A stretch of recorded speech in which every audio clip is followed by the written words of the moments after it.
Let us remain standing just a moment now for prayer. Let's bow our heads. I wonder, in our congregation tonight, is there any here that would like to be remembered in prayer?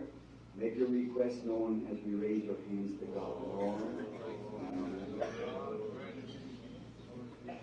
Our Heavenly Father, we are approaching Thy great holiness tonight in the name of the Lord Jesus, with this promise that if you ask the Father anything in my name, be granted. We know that's true because it's your word. We are here praying for your sick children, trying to see what we can do to encourage faith. I pray, Father, that you will encourage us greatly tonight. Grant every request that was made known by them hands. Maybe some had requests that didn't raise their hands. Father, I pray that they'll be granted too. Give glory out of our gathering together tonight. In thy name we pray. Amen. Be seated.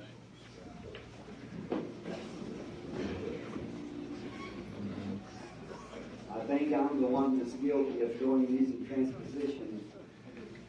But I'm always afraid that my hoarseness, I don't talk loud enough. Can you hear me back at the back all right now? Way back, can you hear it all right? Yes, that's fine. Now, we are very happy to be here again tonight, just prior to this coming convention of the Full Gospel Businessman. We're looking forward for great blessings in that time. I pray that the Holy Spirit will do something among us tonight that will have us all up into the clouds, as it were, when the convention starts. And the convention is not our coming together just so much to meet each other, but we coming together in the power of the Holy Spirit. That's what brings the convention. We are coming to meet Him. That's our primary purpose of gathering, is to meet Him. So glad tonight to see on the platform many of my friends that's begin together. Brother Roll, I met Brother King, and Brother Brown and Brother Clayton, also everyone. They're all my friends. And these fine ministers in the city here that I have had this fellowship with for many years. And we are certainly thankful for each one of them. And now, I don't know just what the schedule is, but I have, for the services, with men here like Brother Brown and these men to speak, I'm sure you're going to be blessed with preaching in time of the convention. I've kind of made a little vow that instead of holding the people so late, I could put more time praying for the sick. Everyone, perhaps, has been in the meetings. They know the nature of the meetings. They know what takes place. Therefore, I don't feel that I'm among strangers or someone who doesn't know the little type of ministry that the Lord has given me today. So I'm just going to make my message very simple each night and try to make it 30 minutes when I've been making it 2 hours. So that's quite a difference. It's kind of hard when you get started on a thought, then have to turn it away. But trying to leave a little testimony of things that's taken place. Tomorrow night closes our 3 services before the convention, praying for the sick. Last night I had to leave quite a few that I didn't get to pray for. We had the prayer line last evening, and the Lord gave us a great response to it. Wonderful. I believe that many, many people were healed. But I had to leave many of them holding their cards yet. So I promised that I would pray for them tonight. And that's what I aim to do. And then tomorrow night, while we'll pray for the rest, the Lord willing. Now, we're going to turn in the scriptures to a पवित्र वचन, कुछ थोड़े से वचन जो मैंने यहाँ लिख रखे हैं, जिसके लिए मैं, यदि मैं चाहूँ, इसे मूल पाठ कहूँगा। मैं नहीं जानता कि मूल पाठ कहूँ या नहीं, परंतु एक विषय के लिए मैं इसको विचार के लिए लेना चाहता हूँ। परमेश्वर का वचन अविश्वास से पूरी रीति से अलग होने के लिए बुलाता है। और अब मैं बाइबल में से उत्पत्ति की पुस्तक से पढ़ना चाहता हूँ। उत्पत्ति का 13वां अध्याय, और पढ़ने के लिए हम 5वें पद से आरंभ करेंगे। मुझे वचन पढ़ना अच्छा लगता है क्योंकि जो मैं कहता हूँ असफल हो सकता है, ये मनुष्य के वचन हैं, परंतु यदि मैं बस इस वचन को पढ़ूं जो वो कहता है, असफल नहीं हो सकता। इसलिए तब मैं जानता हूँ कि इससे भलाई ही निकलेगी यदि वचन के पढ़ने से अधिक ना करें। 5वां पद, हम 13वें अध्याय को आरंभ करते हैं। और लूत के पास भी, जो अब्राहम के साथ चलता था, भेड़ बकरी, गाय बैल और तंबू थे। सो उस देश में उन दोनों की समाई न हो सकी कि वे इकट्ठे रहें, क्योंकि उनके पास बहुत धन था, इसलिए वे इकट्ठे न रह सके। सो अब्राहम और लूत की भेड़ बकरी और गाय बैल के चरवाहों में झगड़ा हुआ, और उस समय कनानी और परिज्जी लोग उस देश में रहते थे। तब अब्राहम लूत से कहने लगा, मेरे और तेरे बीच, मेरे और तेरे चरवाहों के बीच झगड़ा ना होने पाए, क्योंकि हम लोग भाई बंधु हैं। क्या सारा देश तेरे सामने नहीं? सो मुझसे अलग हो। यदि तू बाईं ओर जाए तो मैं दाहिनी ओर जाऊंगा, और यदि तू दाहिनी ओर जाए तो मैं बाईं ओर जाऊंगा। तब लूत ने आंख उठाकर यरदन की पास वाली सारी तराई को देखा कि वो सब सिंची हुई है। तब तक यहोवा ने सदोम और अमोरों को नाश नहीं किया था। तब तक सुआर के मार्ग तक वो तराई यहोवा की वाटिका और मिस्र देश के समान उपजाऊ थी। सो लूत ने अपने लिए यरदन की सारी तराई को चुन के पूर्व की ओर चला, और वे एक दूसरे से अलग हो गए। अब्राम तो कनान देश में रहा, पर लूत उस तराई के नगरों में रहने लगा और अपना तंबू सदोम के निकट खड़ा किया। सदोम के लोग यहोवा के लेखे में बड़े दुष्ट और पापी थे। जब लूत अब्राम से अलग हो गया, तब उसके पश्चात यहोवा ने अब्राम से कहा, आंख उठाकर जिस स्थान पर तू है वहां से उत्तर दक्षिण पूर्व पश्चिम चारों ओर दृष्टि कर, क्योंकि जितनी भूमि तुझे दिखाई देती है उस सब को मैं तुझे और तेरे वंश को युग युग के लिए दे दूंगा। अब ये विचार कि परमेश्वर का वचन पूरी रीति से अलग होने के लिए बुलाता है, हम केवल वचन के द्वारा पढ़कर ये जानते हैं और देखते हैं। वचन स्वयं प्रकट हुआ। अब आरंभ में उत्पत्ति 1:3 में हम पाते हैं कि पृथ्वी के ऊपर अंधकार था और परमेश्वर का आत्मा पानी पर मंडराता था, और कहा कि उजियाला हो जाए, और उजियाला हो गया। और परमेश्वर ने देखा उजियाला अच्छा था। परमेश्वर ने उजियाले को अंधकार से अलग किया। इसलिए परमेश्वर के वचन ने आरंभ से ही उजियाले को अंधियारे से अलग कर आरंभ किया।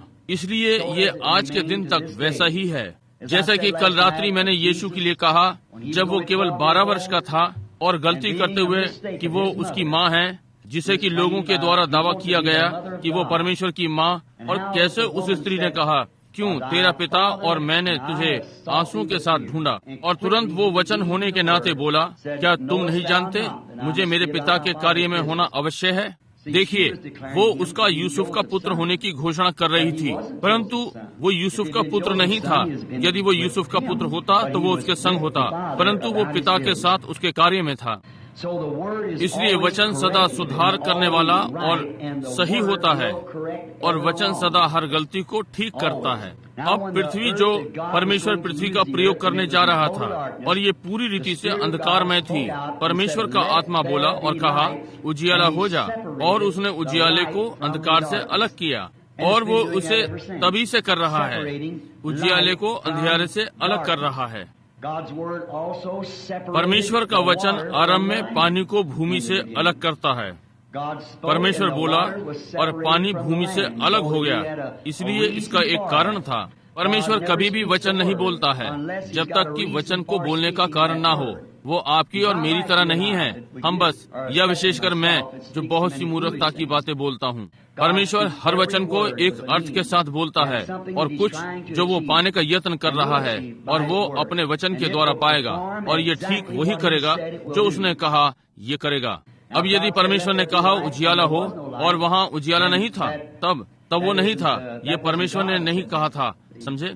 जब परमेश्वर कोई बात कहता है तो जो वो कहता है उसका समर्थन करना चाहिए। जब परमेश्वर का वचन प्रमाणित हो गया वो उजियाला है। अब वचन स्वयं तब तक उजियाला नहीं जब तक वो उजियाला प्रमाणित ना हो जाए। यदि परमेश्वर ने कहा उजियाला हो जाए और वहाँ उजियाला नहीं था तो फिर ये परमेश्वर का वचन नहीं था। परंतु जब उजियाला पृथ्वी पर प्रकट हुआ ये प्रकट हुआ कि वचन सिद्ध हुआ है और ये उजियाला था। अब आज यदि परमेश्वर ने प्रतिज्ञा की है और जब ये प्रतिज्ञा सिद्ध हो गई तो फिर ये उजियाला है। ये उस दिन का उजियाला है जब वचन समर्थित हुआ और उस घड़ी का वचन सिद्ध हुआ। तब परमेश्वर के पास एक पृथ्वी होने जा रही थी क्योंकि वो उस पर पेड़ पौधे उगाने जा रहा था। वो पृथ्वी पर लोगों को लाएगा। और फिर उसने कहा और पानी समुद्र से अलग हो गया। तब भी उत्पत्ति में उसने अलग किया जीवन को मृत्यु से। अब यदि हम परमेश्वर के वचन का विश्वास करते हैं तो ये हमारे लिए जीवन का वचन है। परंतु यदि हम परमेश्वर के वचन पर प्रश्न करते हैं तो ये हमारे लिए मृत्यु है। परमेश्वर बोला तो कौन इसका इनकार कर सकता है, समझे? और यदि हम परमेश्वर के वचन पर प्रश्न करते हैं तो ये मृत्यु हो जाता है। जैसा कि अब हवा ने परमेश्वर के वचन के एक छोटे भाग पर प्रश्न किया और इसने क्या किया? सारी परेशानियों का कारण हुआ जो हम पर है। यदि वो वचन के पीछे ही बनी रहती, वचन के पीछे किला बंद रहती, परमेश्वर का पूरा अस्त्र और इसका अविश्वास नहीं करती तो ये कभी भी इस प्रकार से घटित ना होता जैसे ये है। ये इस प्रकार से कभी नहीं होता। परंतु आप देखते हैं वहाँ मृत्यु आ गई। तब परमेश्वर के पास छुटकारा भी था। हम पर दयालु होते हुए उसने बदले में मृत्यु को स्वीकार किया। उनकी मृत्यु के बदले में जो कि दोनों, उसने अदन वाटिका में जीवन को भी मृत्यु से अलग कर दिया और उसने ये अपने वचन के द्वारा किया। और आज वो यही चीज करता है। जब हम पूरी रीति से अंधकार में थे, जैसा कि मैंने रविवार को बोला, देश में अंधकार लोगों पर और घोर अंधकार, और इस सब के मध्य में वो अब भी जीवन का वचन उनके लिए बोल रहा है, वे जो इसका विश्वास करना चाहते हैं। और अब हम ये पाते हैं कि यदि यीशु ने हमें निरंतर ये बताया है कि एक अलगाव है, और हम पाते हैं कि मानव जाति के लिए अंतिम बात जिसकी भविष्यवाणी की गई है, उस महान अंतिम दिन जब हम परमेश्वर की उपस्थिति में ऊपर जाते हैं, वो अंतिम अलगाव होगा। वो भेड़ों को बकरियों से अलग करेगा। परमेश्वर निरंतर ही अलग कर रहा है, अलग कर रहा है, और यही वो आज रात्रि कर रहा है। यही जो वो सदा करता है, ये आप हर सभा में देख सकते हैं। वो विश्वास को अविश्वास से अलग करता है। उसने बोला, उसने स्वयं को उन पर प्रकट किया जो उस पर विश्वास करेंगे और उसमें विश्वास करेंगे। अब हम गिनती के 6वें अध्याय में पाते हैं एक नजीर की बुलाहट, नजीर की बुलाहट। उन्हें स्वयं को सारे संसार से अलग करना था परमेश्वर के वचन के लिए। यही एक नजीर की बुलाहट है, अलग किया गया। हम पाते हैं कि समसून प्रभु के लिए एक नजीर था और वो अलग था चिन्ह के द्वारा। और ये चिन्ह ये था कि उसे अपने बाल लंबे रखने थे 7 लटों के साथ। ये उसके अलग होने का चिन्ह था क्योंकि वो एक उद्देश्य के लिए बुलाया गया था। और मैं इसे आरंभ नहीं करना चाहता हूँ क्योंकि मैंने कहा कि मैं कुछ मिनटों के लिए बोलने जा रहा हूँ। परंतु मैं सोचता हूँ कि आज जब हम अपनी बहनों को लंबे बाल रखे देखते हैं, जैसा कि बाइबल ने कहा उन्हें चाहिए, मैं सोचता हूँ कि ये नजीर का चिन्ह है कि वे प्रभु का अनुकरण करना चाहती हैं। और मैं जानता हूँ कि ये सीधा है और मैं चाहता हूँ कि ये अंदर बैठ जाए। देखिए, क्योंकि यही है, ऐसा प्रतीत होता है कि कोई करना चाहता है। करिए कुछ जो परमेश्वर ने उससे करने को कहा। कोई मतलब नहीं क्या मूल्य चुकाना पड़ता है। वहाँ संसार ने इसके विषय में बोलना है, या कितना ठट्टा या हंसी करने वाले आलोचना जो कि उस व्यक्ति को परेशानी करते हैं जो पूरी रीति से संसार से अलग हो गया है परमेश्वर की बातों के लिए।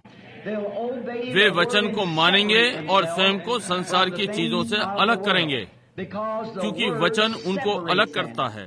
मैं जानता हूँ वे आलोचना में स्थिर हैं, परंतु यदि हमारी आलोचना नहीं की जाती है तो फिर कुछ गड़बड़ होगी। संसार सदा अपनों को जानता है, परंतु जैसा कि मैंने कहा कि स्मरण रखें, परमेश्वर के वचन के आधार पर आलोचना उसके अनुग्रह के लिए केवल यही बढ़ते हुए कष्ट ये दर्शाता है कि आपने स्वयं को मसीह होने के लिए अलग कर लिया है। एक के समान व्यवहार करना, एक के समान जीना, परमेश्वर की हर आज्ञा का पालन करना, और ये नजीर की प्रतिज्ञा है कि अलग हो। परमेश्वर की बुलाहट आपको संसार की चीजों से अलग करती है। मैं विश्वास करता हूँ कि आज रात्रि हर पुरुष और स्त्री, हर लड़का और लड़की जो कि परमेश्वर के आत्मा से जन्मा है, प्रभु के लिए नजरीन है, क्योंकि वे स्वयं उन चीजों से अलग हो गए हैं, संसार की चिंताओं से और जो भी संसार ने कहना है। आप यहाँ इस नगर में रहते हैं जहाँ बड़े बड़े विद्यालय हैं, और आप देखते हैं हमारा राष्ट्र उच्च स्तरीय शिक्षा के लिए बुलाता है, जो कि ठीक है, इस विषय में कुछ नहीं कहता, परंतु ये शिक्षा आपको उद्धार नहीं दे सकती। एक वैज्ञानिक गेहूं के बीज को फाड़ सकता है और बता सकता है कि इसमें कितने भिन्न प्रकार के रसायन हैं, परंतु वो इसमें का जीवन नहीं ढूंढ सकता जो उसमें है। एक शिक्षा आपको सिखा सकती है, यह आपको गणित पढ़ाती है, और ये आपको इतिहास पढ़ा सकती है और जो कुछ हो, परंतु ये आपके पास उजियाला नहीं ला सकती। आपकी शिक्षा ये नहीं करेगी। परमेश्वर के पास एक ही मार्ग है कि आपके पास उजियाला लाए, कि जब आप स्वयं को संसार की चीजों से अलग करने को तैयार हों और संसार की सारी चिंताएं और के परमेश्वर की प्रतिज्ञा के वचन से लगे रहें। पौलुस प्रभु के लिए नजीर था। वो अपने रूढ़िवादी कलीसिया से अलग हो गया जीवित परमेश्वर के वचन के लिए। हारून प्रभु के वचन के लिए नजीर था। वो अपने भाइयों के मध्य से अलग हो गया कि जन्म के पत्थर को धारण कर और महायाजक बने। ये पूर्णतः अलग होना है। हमें अब और संसार में वापस नहीं जाना है या संसार से कुछ मतलब रखना है, परंतु केवल परमेश्वर के संग लगे रहना है। यीशु एक दुल्हन, एक स्त्री, एक कलीसिया जो संसार की चीजों से अलग हो गई है या संसार की चिंताओं से उसके लिए आ रहा है। वो इस आधुनिक युग जिसमें हम रह रहे हैं उससे अलग हो गई है। वो संसार की चिंताओं और कलीसिया के रीति रिवाजों से अलग हो गई है। वो केवल परमेश्वर के लिए अलग हो गई है और परमेश्वर वचन है। और जैसे पति और पत्नी एक हैं, उसी प्रकार से दुल्हन और वचन एक हो गए हैं। क्योंकि वचन दुल्हन के द्वारा जीवित है, ये उसका प्रमाण पत्र है, ये उसका पहचान पत्र है। यदि मैं एक PhD या LLD ले सकूं और आपको अपने किसी निश्चित संस्था या विद्यालय के प्रमाण पत्र दिखा सकूं, वो विद्यालय उन प्रमाण पत्रों को मान्यता देगा। परंतु विश्वासी के लिए केवल एक ही प्रमाण पत्र है कि परमेश्वर का वचन उसमें जीवित है। इस बात की घोषणा कर रहा है कि यीशु मसीह उस व्यक्ति में जीता है। ये प्रभु का अलग किया हुआ नजीर है, वचन के लिए अलग किया हुआ। बाइबल ने कहा परमेश्वर का वचन दो धारी तलवार से अधिक तेज है, हड्डी के गूदे गूदे को वार पार छेदता है और हृदय के अंदर के विचारों को जांचता है। यही कारण था कि यीशु लोगों को देखकर और उनके विचारों को मालूम कर सका कि वे क्या सोच रहे थे। वो वचन था। अब पहला आदम संसार में जन्मा था या नहीं जन्मा, परंतु परमेश्वर के द्वारा सृजा गया। पहले आदम ने स्वयं को वचन से अपनी पत्नी के लिए अलग किया।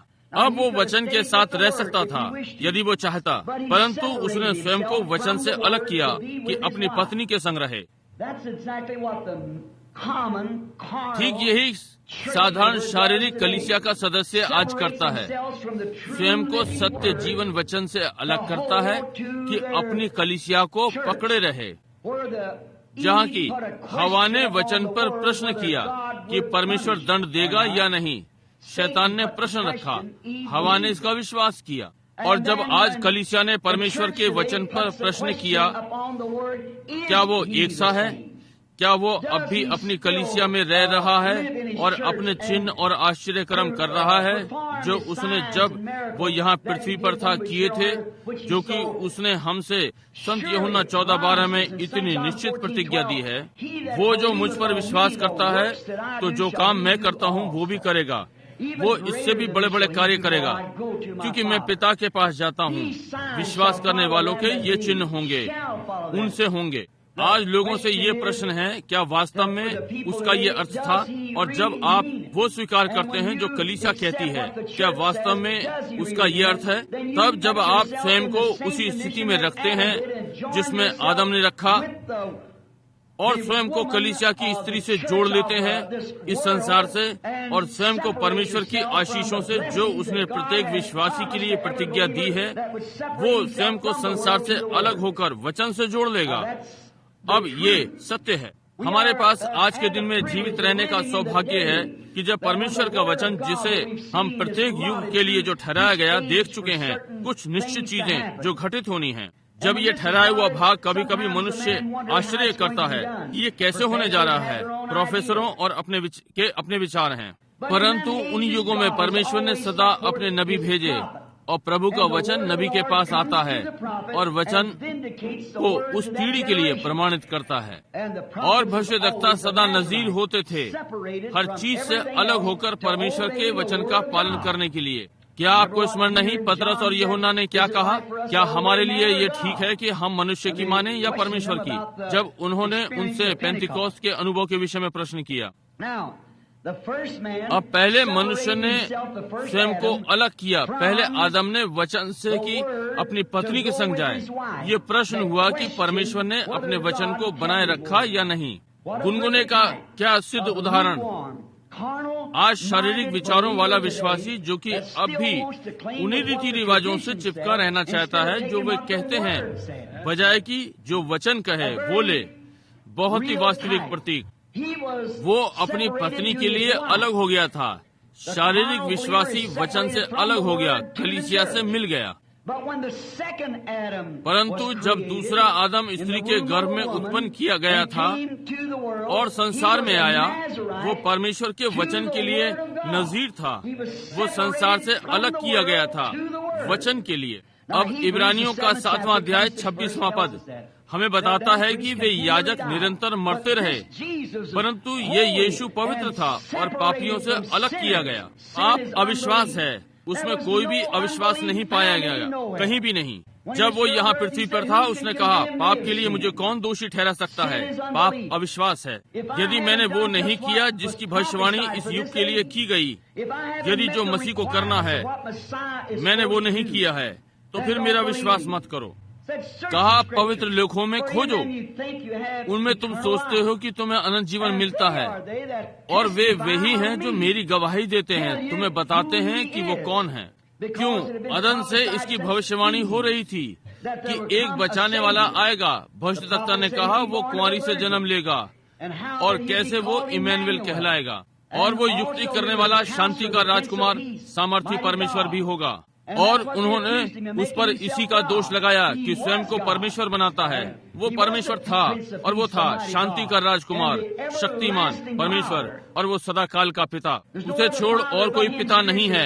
आत्मिक रीति से बोल रहा हूँ, केवल वही पिता है, हम सब का पिता। और हम पाते हैं सारे विश्वासी, वो उन सब का पिता है जो उसके वचन का विश्वास करेगा, क्योंकि वो कलीसिया से पूर्णतः अलग हो गया, उसके रीति रिवाजों से, उसकी माँ से, संसार से, और केवल वही किया जिससे पिता प्रसन्न हुआ। अब वो आदम से भिन्न व्यक्ति था। कोई मतलब नहीं किसने क्या प्रश्न किया उससे। वो वचन, वो पहले ही सदा से वचन था। उसने ये सिद्ध कर दिया कि वचन सही था। जब शैतान ने उसके लिए इस पर लीपापोती करने का यत्न किया और कहा ये लिखा है, उसने कहा हाँ, और ये भी लिखा है। वो वचन पर शैतान के आमने सामने खड़ा हुआ, क्योंकि वो वही था वचन। बाइबल में पहला यूहन्ना, संत यूहन्ना पहला अध्याय ने कहा, आदि में वचन था और वचन परमेश्वर के साथ था और वचन परमेश्वर था और वचन देहधारी हुआ था और हमारे मध्य में डेरा किया। वो कल, आज और सदा एक सा है। परमेश्वर के बोले हुए वचन से इसका सदा संबंध रहा है। उस दिन के लिए परमेश्वर की प्रतिज्ञा। और जब ये आता है, ये इतना चलन के विरुद्ध होता है कि यहाँ तक लोग कठिनाई से समझ पाते हैं, क्योंकि हम अपने ही प्रकार के और विचारों में इतने गुथे हुए होते हैं कि हमारे लिए ये कठिन होता है कि सच्चाई क्या है उसे पकड़ें। मैं सोचता हूँ कि बहुत कुछ यूसुफ पर लागू होता है। उन दिनों में जब मरियम गर्भ धारण की स्थिति में थी वो माँ बनने वाली थी और यूसुफ ने उससे प्रेम किया और वो विश्वास करना चाहता था। वो धर्मी व्यक्ति था, भला मनुष्य, और वो उस कहानी का विश्वास करना चाहता था जो मरियम उसे बता रही थी। पर अब भी वहाँ एक प्रश्न था। अब वो एक भली स्त्री थी, कोई संदेह नहीं। मरियम ने उसे जब्राइल से मिलने का वर्णन कर दिया था और वो दाऊद के वंश में एक धर्मी मनुष्य था। और फिर भी ये ऐसा प्रतीत हुआ कि वो उसे ढाल के समान प्रयोग कर रही है कि अपनी बदनामी से बचे, क्योंकि यदि उसके साथ मंगनी हो गई थी और इस स्थिति में पाया जाना व्यभिचार के समान था। व्यवस्था विवरण हमें ऐसा बताती है और इस व्यवहार के लिए वो पथरवा होगी, और ऐसा प्रतीत हुआ वो उसे ढाल के समान प्रयोग कर रही है। और एक मनुष्य, एक भला मनुष्य, एक धर्मी मनुष्य था। बाइबल ने कहा परंतु उसका मामला चलन के इतने विरुद्ध था कि वो इसे समझ ना सका। उसने उसके सुंदर मुख की ओर देखा होगा और निष्कपटता और ईमानदारी जो वो अपनी उस कहानी में बता रही थी, कोई संदेह नहीं वो उसके घर जाएगा या अपनी बढ़ई की दुकान पर। कहता मैं समझ नहीं सकता वो कैसे मुझसे गलत कहेगी, परंतु मामला इतना चलन के विरुद्ध है। यदि उसने केवल पवित्र लेख में खोजा होता कि एक कुंवारी गर्भवती होगी, देखिए ये उसके लिए इतना विरला था क्योंकि ये उसके विचार से परे था, परंतु वो ठीक पवित्र वचन में थी। और इसी प्रकार से आज है भाइयों, यीशु मसीह के पुनरुत्थान की सामर्थ और इस घड़ी का उसका प्रतिज्ञा किया हुआ वचन चलन से इतना विरुद्ध था कि भला पुरुष इससे ठोकर खाता है। ये इतना अधिक विरला है। वे कहते हैं मृतक जी उठे थे, अंधे देखते हैं, बहरे सुनते हैं, पवित्र आत्मा विचारों को परखता है, घटित होने वाली बातों को पहले से बताता है, एक बार भी असफल नहीं हुआ, और वे इसे नहीं समझ सकते। ये इतना चलन के विरुद्ध है, इसलिए वे कहते हैं अच्छा ये टेलीपैथी है या ये प्रेत आत्मा है, जैसा उन्होंने उन दिनों में किया। परमेश्वर के वचन का विरलापन। परंतु जब एक मनुष्य संसार में जन्मा, एक विश्वासी के लिए वो एक नजीर हो गया। जब वो स्वयं को किसी भी वस्तु से अलग करता है जो वचन के विरुद्ध है, एक पूर्ण अलगाव। यीशु ने कहा मैं मनुष्य को उसकी पत्नी से अलग करने आया हूँ, परिवार को तोड़ने, और वो जो अपनी क्रूस नहीं उठाएगा और मेरे पीछे चलेगा वो मेरा कहलाने की योग्य नहीं।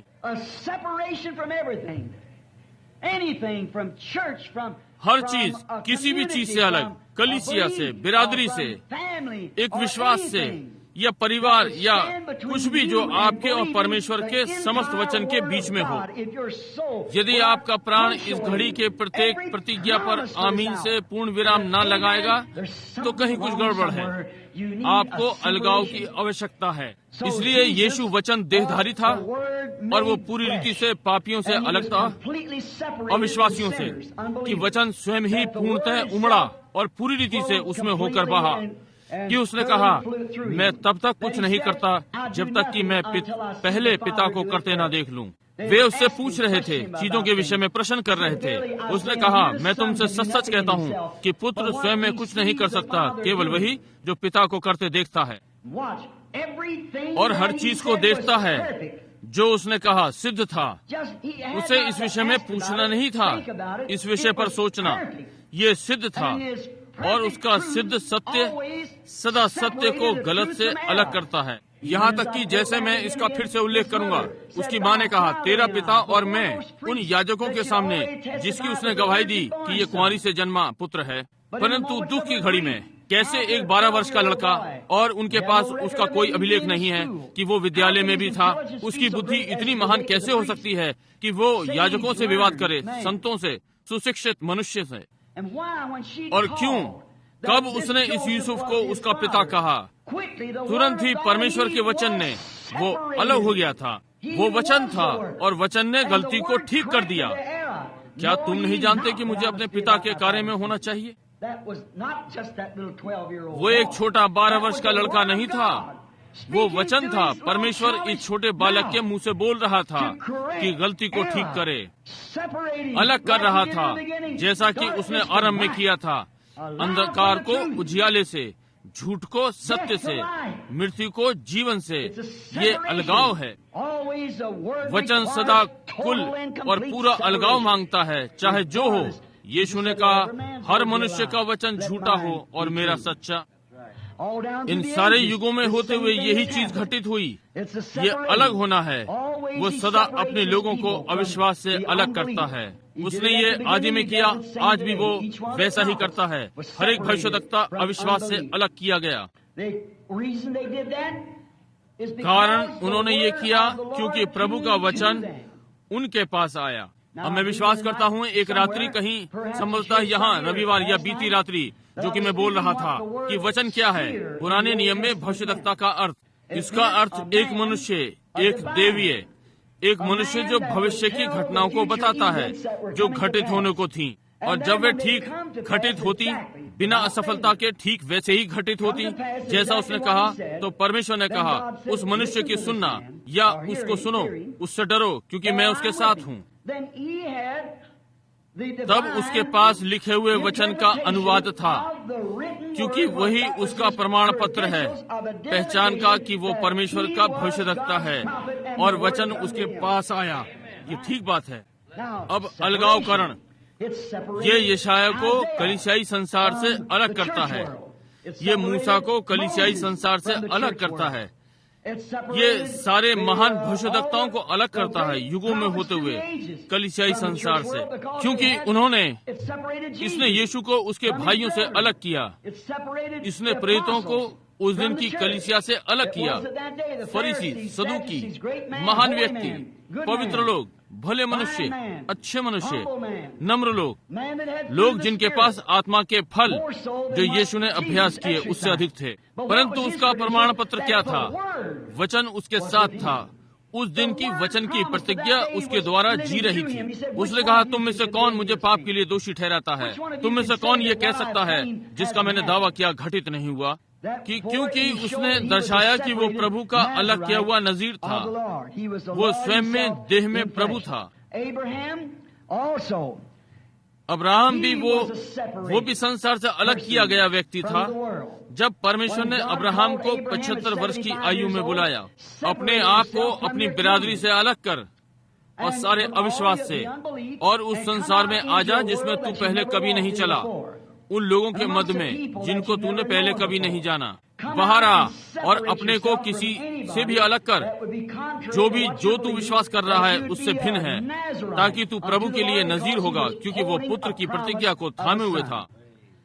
उसे अपने पिता से अलग होना था, अपनी माँ से, अपने रिश्तेदारों से। और किसने उसे अलग किया? इसलिए नहीं कि वो एक भला मनुष्य था, परंतु क्योंकि उसने विश्वास किया कि परमेश्वर अपनी प्रतिज्ञा को पूरा करने में सक्षम है जो उसने उसे दी। और 75 वर्षों बाद जब वो था और बालक अभी तक नहीं आया था, सारा 90 की और वो 100 का था, और जब प्रभु का सरदूत उससे मिलने आया, जिसका यीशु ने उल्लेख किया कि ये अंत के दिनों में आएगा, परमेश्वर मनुष्य के रूप में उसके सामने बैठा और बातें की, और सारा लगभग 100 वर्ष की आयु की उसके पीछे तंबू में हंसी, क्योंकि सरदूत ने कहा, मैं प्रतिज्ञा के समय के अनुसार फिर आऊंगा। और उसने कहा, मैं बूढ़ी और मुझे अपने स्वामी के साथ फिर सुख मिलेगा, देखते हुए कि वो बूढ़ा है।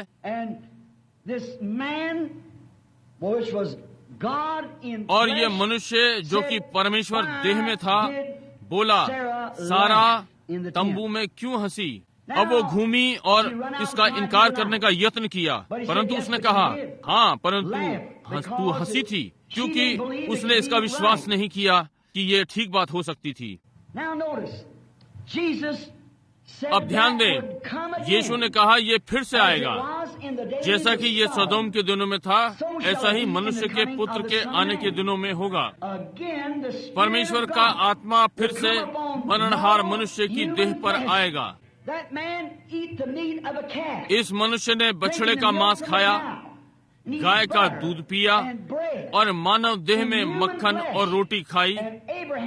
और अब्राहम ने कहा, वो एलोहिम था, परमेश्वर देह में प्रकट हुआ। यीशु ने प्रतिज्ञा दी कि परमेश्वर अपने आगमन से पहले फिर से मानव देह में प्रकट होगा। ये पवित्र आत्मा है, केवल एक ही परमेश्वर है, स्वयं को प्रकट कर रहा है, अलग कर रहा है। फिर से लूत को अब्राहम से, लूत ने संसार को चाहा, परमेश्वर ने उसके संसार को और अब्राहम को, लूत को अलग कर दिया। लूत फिर से शारीरिक विश्वासी, जिसने नहीं सोचा कि ये बातें सत्य थी, वो बस सदोम में चला गया और उसके पास वास्तव में साहस नहीं था कि खड़ा हो, जैसा कि हम कहते हैं, और कहते हैं जो सही था वो सही और जो गलत है गलत है। इस प्रकार से वो नीचे चला गया। ये सारे विश्वासी, जैसा कि हम घंटों इस पर जा सकते थे, ये सारे आपकी जेब की चिल्लर के समान थे जो परमेश्वर के हाथों में है।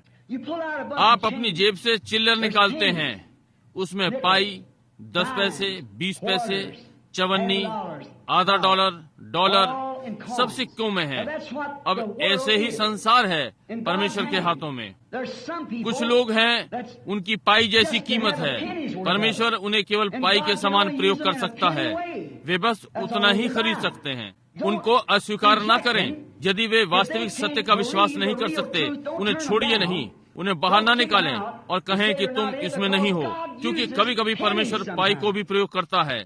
लूत बस एक पाई था, अब्राहम चांदी का डॉलर। इसलिए ये 100 लूतों को लेगा कि एक अब्राहम बने, और इसी प्रकार से लेगा। 100 शारीरिक विश्वासी कभी भी एक वास्तविक मसीह के सामने कभी नहीं खड़े होंगे, जो कि संसार की शारीरिक वस्तुओं से अलग हो चुका है और यीशु मसीह में जीवित है, जहाँ से कि वचन उसके द्वारा बह सकता है। वो केवल एक पाई की कीमत रख सकता है, उसके पास केवल यही है। इसलिए आप देखते हैं कि लोग जो कहते हैं मैं चंगाई में विश्वास नहीं करता, इन बातों का विश्वास नहीं करता, बस जान लो ये एक पाई है, परंतु उसे अकेला छोड़ दो। समझे? पाई की कीमत इस प्रकार से वो यही खरीद सकता है। उसे ना रोकें, उसे छोड़ दें, दुश्मन रखें, वो केवल इतना ही आगे जा सकता है। यूसुफ अपने भाइयों से अलग किया गया। जी हाँ, मेरा अर्थ इस प्रकार से नहीं था जिस प्रकार से मैंने ये कहा। मेरा अर्थ, यदि वो ठीक है, मैं इससे हूँ और हम यही जो विश्वास करते हैं, ये बस एक पाई है। आगे बढ़िए, देखिए, बस एक पाई। कहें ठीक है, प्रभु आपको आशीष दे मेरे भाई। देखिए वो तांबा है, वो कभी भी चांदी नहीं हो सकता, यही है। इसलिए उसे आगे जाने दें, परमेश्वर उसको प्रयोग कर सकता है। ओह, वो इसका प्रयोग कर रहा है। मैं उसे नीचे एक कलीसिया में देखना चाहूंगा, बजाय इसके कि शराब खाने के कोने में खड़ा हो। क्या आप नहीं चाहेंगे? निश्चय ही। इसलिए उसे छोड़ दें, परमेश्वर उसको प्रयोग कर सकता है। जो भी हो सकता है, बहुत नहीं, परंतु वो प्रयोग करेगा। वो प्रयोग कर सकता है, जितना भी वे उसका प्रयोग करे, उसे करने दो। इसलिए ये किसी चीज को प्रकट करने का एक प्रकार से असभ्य विधि है, परंतु मैं आशा करता हूँ कि आप सत्य को, जो मेरा अर्थ है, समझ गए हैं कि इसका क्या अर्थ है। समझे? वो विचारों को परखने और परमेश्वर की सामर्थ, जिसकी प्रतिज्ञा आज के दिन के लिए की गई है, विश्वास नहीं कर सकता। वे फरीसी ये नहीं कर सके, कोई भी। वे यीशु को परमेश्वर होते हुए नहीं देख सके। ओ नहीं, तू स्वयं को परमेश्वर बनाता है, एक मनुष्य। उनके लिए रोटी के टुकड़ों को कई गुना आदि करने के बाद एक दिन वो वहाँ खड़ा हुआ था। उसने कहा, जब तक तुम ना खाओगे मनुष्य के पुत्र की देह की रोटी और उसका लहू पियो, तुम में जीवन नहीं। ओ, मैं कल्पना करता हूँ उसकी एक भक्त मंडली, वे उसे छोड़कर चले गए। ये मनुष्य हमसे आशा करता है कि हम नरभक्षी हो जाएं, किसी का मांस खाएं। ओ, ये पागलपन है। डॉक्टर और चिकित्सक, डॉक्टर लोगों और आदि ने कहा ये मनुष्य पागल है। वहाँ बस यही है, याजक सही है, वो मनुष्य पागल है, हमें अपनी देह खाने को देता है। बस उसने यही कहा। देखिए, परंतु आत्मिक मस्तिष्क संभव है वे इसे न समझ सकें। वे चेले नहीं जान पाए कि क्या इसका क्या सही अर्थ क्या है, परंतु जो भी है उन्होंने इसका विश्वास किया, क्योंकि ये कहाँ से आया? ये उस एक से आया है। वे इसे परमेश्वर का पुत्र करके जानते हैं। मैं हो सकता है जो इसमें है समझने योग्य ना हूँ, परंतु मैं इसका विश्वास करता हूँ। यह परमेश्वर का वचन है। मैं इसके विरुद्ध कुछ भी हो, उससे अपने आप को अलग करना चाहता हूँ। मैंने इसी प्रकार से खड़े रहने का यत्न किया है। ध्यान दें, दूसरा झुंड, वे 70 उसने बुलाए। एक दिन वो खड़ा हुआ, उनसे बातें कर रहा था और उसने कहा, मनुष्य का पुत्र स्वर्ग में जाएगा जहाँ से वो आया है। उन्होंने कहा, ये मनुष्य, ये हमें वहाँ ले गया था जहाँ वो जन्मा था। हम इसकी माँ मरियम को जानते हैं। क्यों हम इसके भाइयों को जानते हैं? हम सब जानते हैं। और फिर ये मनुष्य लेने जा रहा है, मनुष्य का पुत्र आ रहा है, ऊपर स्वर्ग को जा रहा है जहाँ से वो आया। वो बैतलहम से आया। उसने ये कैसे किया? उसने ये इस प्रकार से कहा, देखिए, और वे उसके साथ फिर ना चले। वे चले गए। उन्होंने कहा, ओ, ये मनुष्य हम जानते हैं, इसके साथ कुछ गड़बड़ है। वे चेले ठीक वहीं पर बैठे थे। समझे? उन्होंने विश्वास किया, उन्होंने उस दिन का प्रतिज्ञा का वचन देख लिया था, उसके द्वारा प्रमाणित और प्रकट किया गया। कौन उत्पन्न कर सका? केवल स्वयं परमेश्वर की रोटी ले सकता था, और वे जान गए कि वो परमेश्वर का पुत्र था। भले ये पहली थी या नहीं, चाहे वे इसे समझ सके या नहीं, जो भी हो, वे सीधे गए, क्योंकि वचन प्रमाणित था और वे जो भी इसके विरुद्ध था उससे अलग हो गए थे। इस प्रकार के विश्वास के लिए परमेश्वर हमारी सहायता करे। हम विश्वास करते हैं कि ये बाइबल सत्य है। संभव है मेरे पास पर्याप्त विश्वास न हो कि सारी प्रतिज्ञाओं घटित करूं, परंतु जो भी है मैं इसका विश्वास करता हूँ। जिस घड़ी में हम रह रहे हैं मैं विश्वास करता हूँ। यूसुफ बिना किसी कारण अपने भाइयों से अलग हो गया। अब उसके साथ क्या मामला था? वो अलग नहीं होना चाहता था, उसकी ये इच्छा नहीं थी कि वो अलग हो, परंतु उन्होंने स्वयं को ही अपने आप को उससे अलग कर लिया। देखिए, उसके डॉलर की चमक से उनके पाई की कीमत के सामने नहीं टिक सकी। वे जानते थे कि वे पूर्वज थे। वे जान गए थे कि इसहाक उनका, मुझे क्षमा करें, यानी याकूब उनका पिता था, और वे जानते थे कि ये सत्य है। परंतु यूसुफ जन्मा था, वो इसमें कुछ नहीं कर सकता था। वो आत्मिक था। उसने दर्शन देखे, सपनों का अनुवाद कर सका, और वे पूरी तरह से सही थे। उसने जो भी कहा वो सत्य था। और उसके बड़े भाइयों में द्वेष भर गया और उसे मिस्रियों के हाथ बेच डाला। देखिए, उन्होंने अपने आप को उससे अलग कर लिया, क्योंकि वे पाई थे, वो भिन्न गुणवत्ता का था। ऐसे ही आज वास्तविक विश्वासी है, वो भिन्न प्रकार के गुणों वाला है। वे स्वयं को अलग कर लेंगे। वे इसे नहीं समझते तांबा चांदी से। अब हम पाते हैं कि वे द्वेष से भर गए और उसे बेच दिया। क्यों? वे आज भी यही करते हैं। कहा वे ये द्वेष था। वे टूटना नहीं चाहते थे, क्योंकि जो गुण उनमें थे वो गुण नहीं था जो उसमें था, और इसी कारण से वे द्वेष रखते थे, क्योंकि वे पाई थे और वो डॉलर था। समझे? अब यदि पाई ये कहेगी, प्रभु का नाम धन्य हो, मेरा डॉलर भाई यहाँ है। देखिए, मैं वो बदलाव नहीं ला सकता जो वो है, परंतु मैं वही बनूंगा जो मैं हो सकता हूँ। यही वो बात है। तो फिर हम साथ साथ चलेंगे। परमेश्वर अपनी योजना पूरी करेगा। जैसा कि मैंने आपको रविवार में प्रचार किया, परमेश्वर का स्वर संगति का वचन बज रहा है। बदलाव और मिलान केवल परमेश्वर के बदलते समय, जैसे कि स्वर संगति में निर्देशक। जब हम युगों के बदलाव और समयों के बदलाव को देखते हैं, उस संगीत के पर्चे पर देखो और आप पाएंगे कि हमें यहाँ पर होना चाहिए। उन्हें ये करना ही है। उनके पास कोई विधि नहीं है कि उससे अलग हो जाएं। और किसी मनुष्य के लिए संगीत जो स्वर संगति को नहीं समझ सकता, ये क्या है? ये शोर करने वालों का एक झुंड है। वो इसे नहीं जानता, वो इसमें रुचि भी नहीं रखता। वो चाह रहा है, मैं चाहता हूँ ये बंद कर दें ताकि मैं घर जा सकूं। वो रुचि नहीं रखता, क्योंकि वह स्वर संगति को नहीं समझता। वो इसे नहीं जानता, परंतु रचने वाला अंत को आरंभ से ही जानता है। समझे? और यदि निदेशक और रचयिता एक आत्मा में नहीं है, तो वो इसे नहीं कर सकता, क्योंकि ये सब चिन्हों के द्वारा किया जाता है। और यदि चिन्ह इसे प्रकट ना करे, तो संगीतकार कैसे इसे बजाने जा रहा है? आमीन, यही बात है। यदि तुरही का शब्द साफ ना हो तो कौन जान पाएगा कि युद्ध के लिए कैसे तैयार हो? वापस जाना या क्या कर रहे हैं? वचन को देखें और देखें हम कहाँ पर जी रहे हैं। तब आप देख सकते हैं पाइयां वे क्या करते हैं, परंतु आप उनको देख सकते हैं जो चमक रहे हैं, ध्यान दे रहे हैं और वचन जानते हैं, और इन चिन्हों को घटित होने की राह देख रहे हैं। यही है। जैसा कि वो छोटी स्त्री कुएं पर, जब उसने कहा जा अपने पति को बुला कर ला, उसने कहा मेरे पास कोई नहीं है। कहा ये ठीक बात है, तेरे 5 हुए। उसने कहा श्रीमान, मुझे प्रतीत होता है कि तू भविष्यद्वक्ता है। हमारे पास सैकड़ों वर्ष से नहीं है, परंतु हम जानते हैं कि मसीह आ रहा है और वो एक भविष्यद्वक्ता होगा। वो यही करेगा।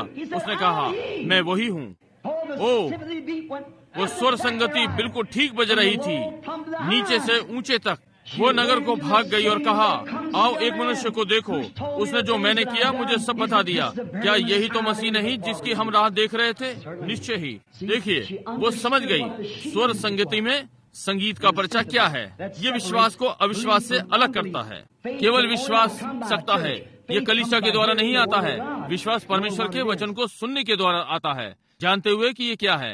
अब आज हम वहीं पर वही चीज पाते हैं। बहुत से लोग वरदानों को देखते हैं। अब बंद करते हुए और 5 मिनट। लोग वरदानों को देखते हैं और वे सोचते हैं ओह क्या ही महान बात है, और वे वरदानों की नकल करने का यत्न करते हैं। आप ये नहीं कर सकते।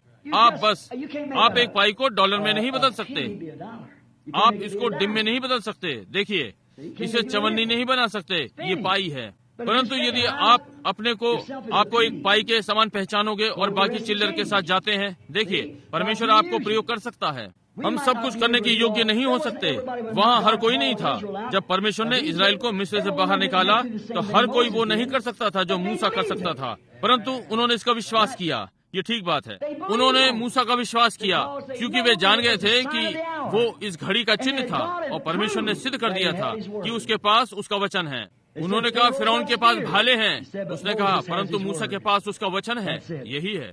फिरौन के पास फौज हो सकती है, परंतु मूसा के पास वचन था, क्योंकि वो परमेश्वर का भविष्य रखता था और वचन उसके पास आता है। और ये प्रमाणित हो गया था कि ये सत्य था। वो जीवित परमेश्वर था जो कि धूल को लेकर और ऊपर फेंक कर और कुटियां बुला सकता था। एक मनुष्य ये नहीं कर सकता। एक मनुष्य के समान वहाँ खड़ा हुआ था और कहा कल लगभग इसी समय ऐसा ऐसा होगा, और ये था। समझे? वे जान गए मूसा के पास परमेश्वर का वचन था। कोई मतलब नहीं कितने भाले और कितने कारागार फिरौन के पास थे और कितनी ईंटें बनानी थी। मूसा के पास वचन था, इसलिए उन्होंने जंगल को प्रस्थान कर दिया। वहाँ एक व्यक्ति दातान था। बोला मूसा अपने ऊपर बहुत कुछ लेता है। हम सब पवित्र लोग हैं, इसलिए जो मूसा ने किया हम सब वो करने के योग्य हैं। और मूसा ने कहा परमेश्वर इस विषय में क्या है? उसने कहा अपने आप को अलग कर, उनसे अलग हो जा। और उसने धरती खोल दी और दातान और उसके झुंड को निगल गई। उसने ज्योति को अंधकार से अलग किया। अपने वचन को प्रमाणित करने के द्वारा आज भी वो वही परमेश्वर है। बंद करते हुए, मैं पिछली रात्रि आपको बता रहा था जब मैं पहले यहाँ आया, ये व्यक्तिगत नहीं है। यदि आप ऐसा सोचते हैं तो अपने हृदय पर पर्दे खींच लें। मैं ये उन लोगों से कह रहा हूँ जो विश्वास करते हैं। ये बोला गया था और ठीक ठीक बताया गया था कि क्या क्या बातें इस युग में घटित होंगी, और आप सब इसके गवाह हैं। जैसे कि आपने पिछली रात्रि विचारों को परखे जाने की गवाही दी और कैसे नकल करने वाले होंगे, नकल कर रहे हैं और हर चीज घटित हो रही है। परंतु अंतिम बात, एक महान बात घटित होगी। हम इसकी प्रतीक्षा वर्षों से कर रहे हैं और हम सब जानते हैं कि पहले ये कब घटित हुई, जब सृष्टि अस्तित्व में आई तीसरी बार और फिर चौथी बार। पिछली रात्रि मैंने आपको बताया 5वीं बार ये हुआ, और ये कलीसिया की समिति की प्रतीक्षा कर रहा है जब ये मिलते हैं। और प्रोटेस्टेंट, यदि मैं रविवार प्रातः बोला जो कि मैं चाहता हूँ, मेरा अर्थ शनिवार प्रातः, यही जिस पर मैं बोलना चाहता हूँ। अब देखिए, और जब ये एकत्र होते हैं तब परमेश्वर का आत्मा सदा इसके विरोध में एक मानदंड खड़ा करता है। समझे? यहाँ आज रात्रि एक व्यक्ति बैठा हुआ है जो कि इसका गवाह है। बहुत समय नहीं बीता, कोलोराडो में था इस पिछले शरद में। मैं वहाँ शिकार यात्रा के लिए जाता हूँ और जैसा कि प्राय मैं वहाँ अपनी विवाह की वर्षगांठ पर होता हूँ। जब मैंने और पत्नी ने विवाह किया था, मैंने अपने पैसे बचाए थे और आदि आदि, और अपने कार्य से, और उन्हें बेकिंग पाउडर के डिब्बे में रखा। और मेरे पास इतना नहीं था कि मधु यामिनी पर जाता और शिकार पर जाता, इसलिए मैंने दोनों को मिला दिया और उसे शिकार यात्रा पर मधु यामिनी के लिए ले गया। इसलिए तब से लज्जा से मैं कभी भी विवाह की वर्षगांठ पर उसके साथ घर नहीं रहा। मैं कोलोराडो में था। पिछली रात्रि मैंने 2 या 3 सेवकों को देखा था जो मेरे साथ वहाँ पड़ाव में थे, जहाँ मुझे अलास्का से नीचे आना था और उनसे मिलना था शिकार के लिए। ये मार्टिन लड़के थे। वे यहाँ गत रात्रि थे। वे यहाँ हैं, ठीक वहाँ पीछे, और वो छोटा वाला, मैं उसका नाम भूल गया, बैठा हुआ है। सनी, क्या तुम भी वहाँ थे? ये ठीक बात है। और हो सकता है भाई पामर यहाँ पर हैं। मैं और हम पहाड़ों में थे और मैं कोलोराडो में मार्गदर्शक हूँ। मैंने वहाँ वर्षों शिकार किया है और हर बार हमारी वर्षगांठ 23 अक्टूबर आती है। वहाँ एक छोटा सा स्थान है जहाँ मैं अपनी पत्नी को मधु यामिनी पर ले गया था, वहाँ एडिरोनोडेक पहाड़ों पर। और ये स्थान ऐसा दिखाई पड़ता है। हिलने वाला सर्प यहाँ है, छोटा सा जंगल और भोज वृक्ष।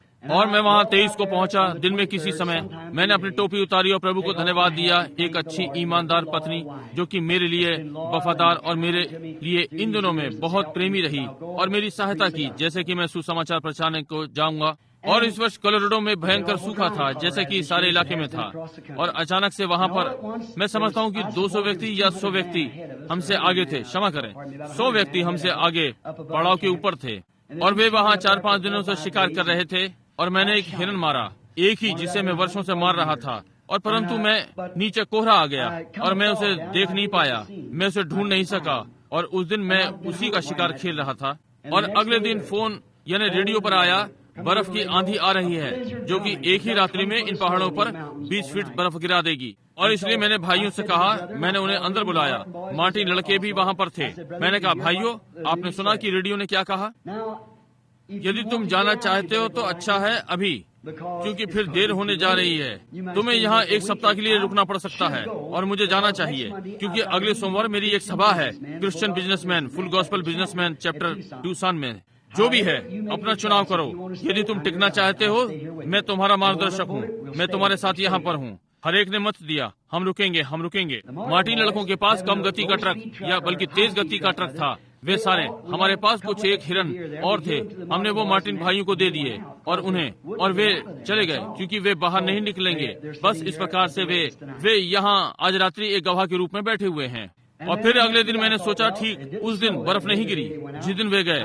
मैंने कहा, मैं पत्नी को फोन करने जा रहा था और उसे बताया, मैं एक अच्छी पत्नी के लिए धन्यवादित हूँ और सब कुछ, ये उसकी वर्षगांठ है। और फिर कल मैं उस स्थान पर जाऊंगा यदि हम वहाँ बर्फ के लिए पहुँच पाए। और इसलिए मैं अंदर गया और मैंने उसे फोन ना कर सका। मैं वापस आया, नगर में हर कोई तैयारी में था और एक बड़ा बर्फ का तूफान आ रहा था। अखबार ने कहा कि कोलोराडो में उस रात्रि 20 फुट बर्फ पड़ सकती है। आज रात्रि भाई टॉम सैमसन यहीं कहीं उपस्थित बैठे हैं, या होना चाहिए। वे कनाडा में थे और अपने रास्ते नीचे जा रहे थे और वे इसके पास से निकल गए। वो कोलोराडो के एक ओर से निकल जाओ, बड़ा बर्फ का तूफान। भाई सैमसन, क्या आप यहाँ पर हैं? आप कहाँ हैं? हाँ, वहाँ पीछे बैठे हैं, पीछे वहाँ। और उन्होंने उन्हें बताया, कोलोराडो के एक ओर से निकल जाओ, एक बड़ा बर्फ का तूफान आ रहा है। इसलिए मैंने बहन को बताया, दूसरे व्यक्ति की पत्नी को, भाई इवान की। मैं नहीं सोचता कि आज रात्रि भाई इवान यहाँ हैं, जब तक कि वे आए ही ना हों। भाई इवान, क्या आप यहाँ हैं? मैं नहीं सोचता कि वे अभी तक आए हैं, यद्यपि वे यहाँ पर बेदारी सभा में होंगे। इसलिए मैंने उनकी पत्नी को फोन किया और मैंने कहा, मैं अपनी पत्नी से संपर्क नहीं कर सका, वो बाहर दुकान पर गई है। और मैंने कहा, उसे कहना कि भाई टोनी स्टोमी से कहे, जो कि चैप्टर के अध्यक्ष थे, यदि मैं वहाँ रविवार को ना हूँ तो दूसरे वक्ता को तैयार रखें, क्योंकि संभव है मैं यहाँ से बाहर ना निकल पाऊंगा। मैं इन लोगों के साथ हूँ। तब फिर क्या घटित हुआ? उस रात्रि बर्फ नहीं गिरी। अगली सुबह बादल बहुत नीचे और गुस्से में थे। मैंने कहा, अब भाइयों, मैंने यहाँ वर्षों पशु चराए हैं और मार्गदर्शन किया है। वर्षा की पहली छोटी बूंद के पड़ते ही जितनी जल्दी हो पड़ाव पर वापस हो लेना, क्योंकि 15 मिनट में आप अपना हाथ नहीं देख सकेंगे। 2-3 दिन तक उस समय बवंडर वाली बर्फ की आंधी जो वहाँ 9000 फीट पर थी। और मैंने कहा, तुम बर्फ के तूफान में होगे और तुम खो जाओगे और तुम यहाँ पहाड़ों में मर जाओगे। अब हम बाहर जाएंगे। मैंने प्रत्येक व्यक्ति को ठीक स्थान पर रखकर और मैं ऊपर चोटी पर चला गया और मैंने कहा, अब यदि मैं वापस आने के लिए मेरी प्रतीक्षा मत करना, जल्दी करो, जितनी जल्दी शुरू कर सकते हो। वर्षा की पहली बूंद, जल्दी ही पड़ाव की ओर दौड़ो, क्योंकि वापसी के लिए तुम मार्ग नहीं ढूंढ पाओगे। उन्होंने कहा, वे करते हैं।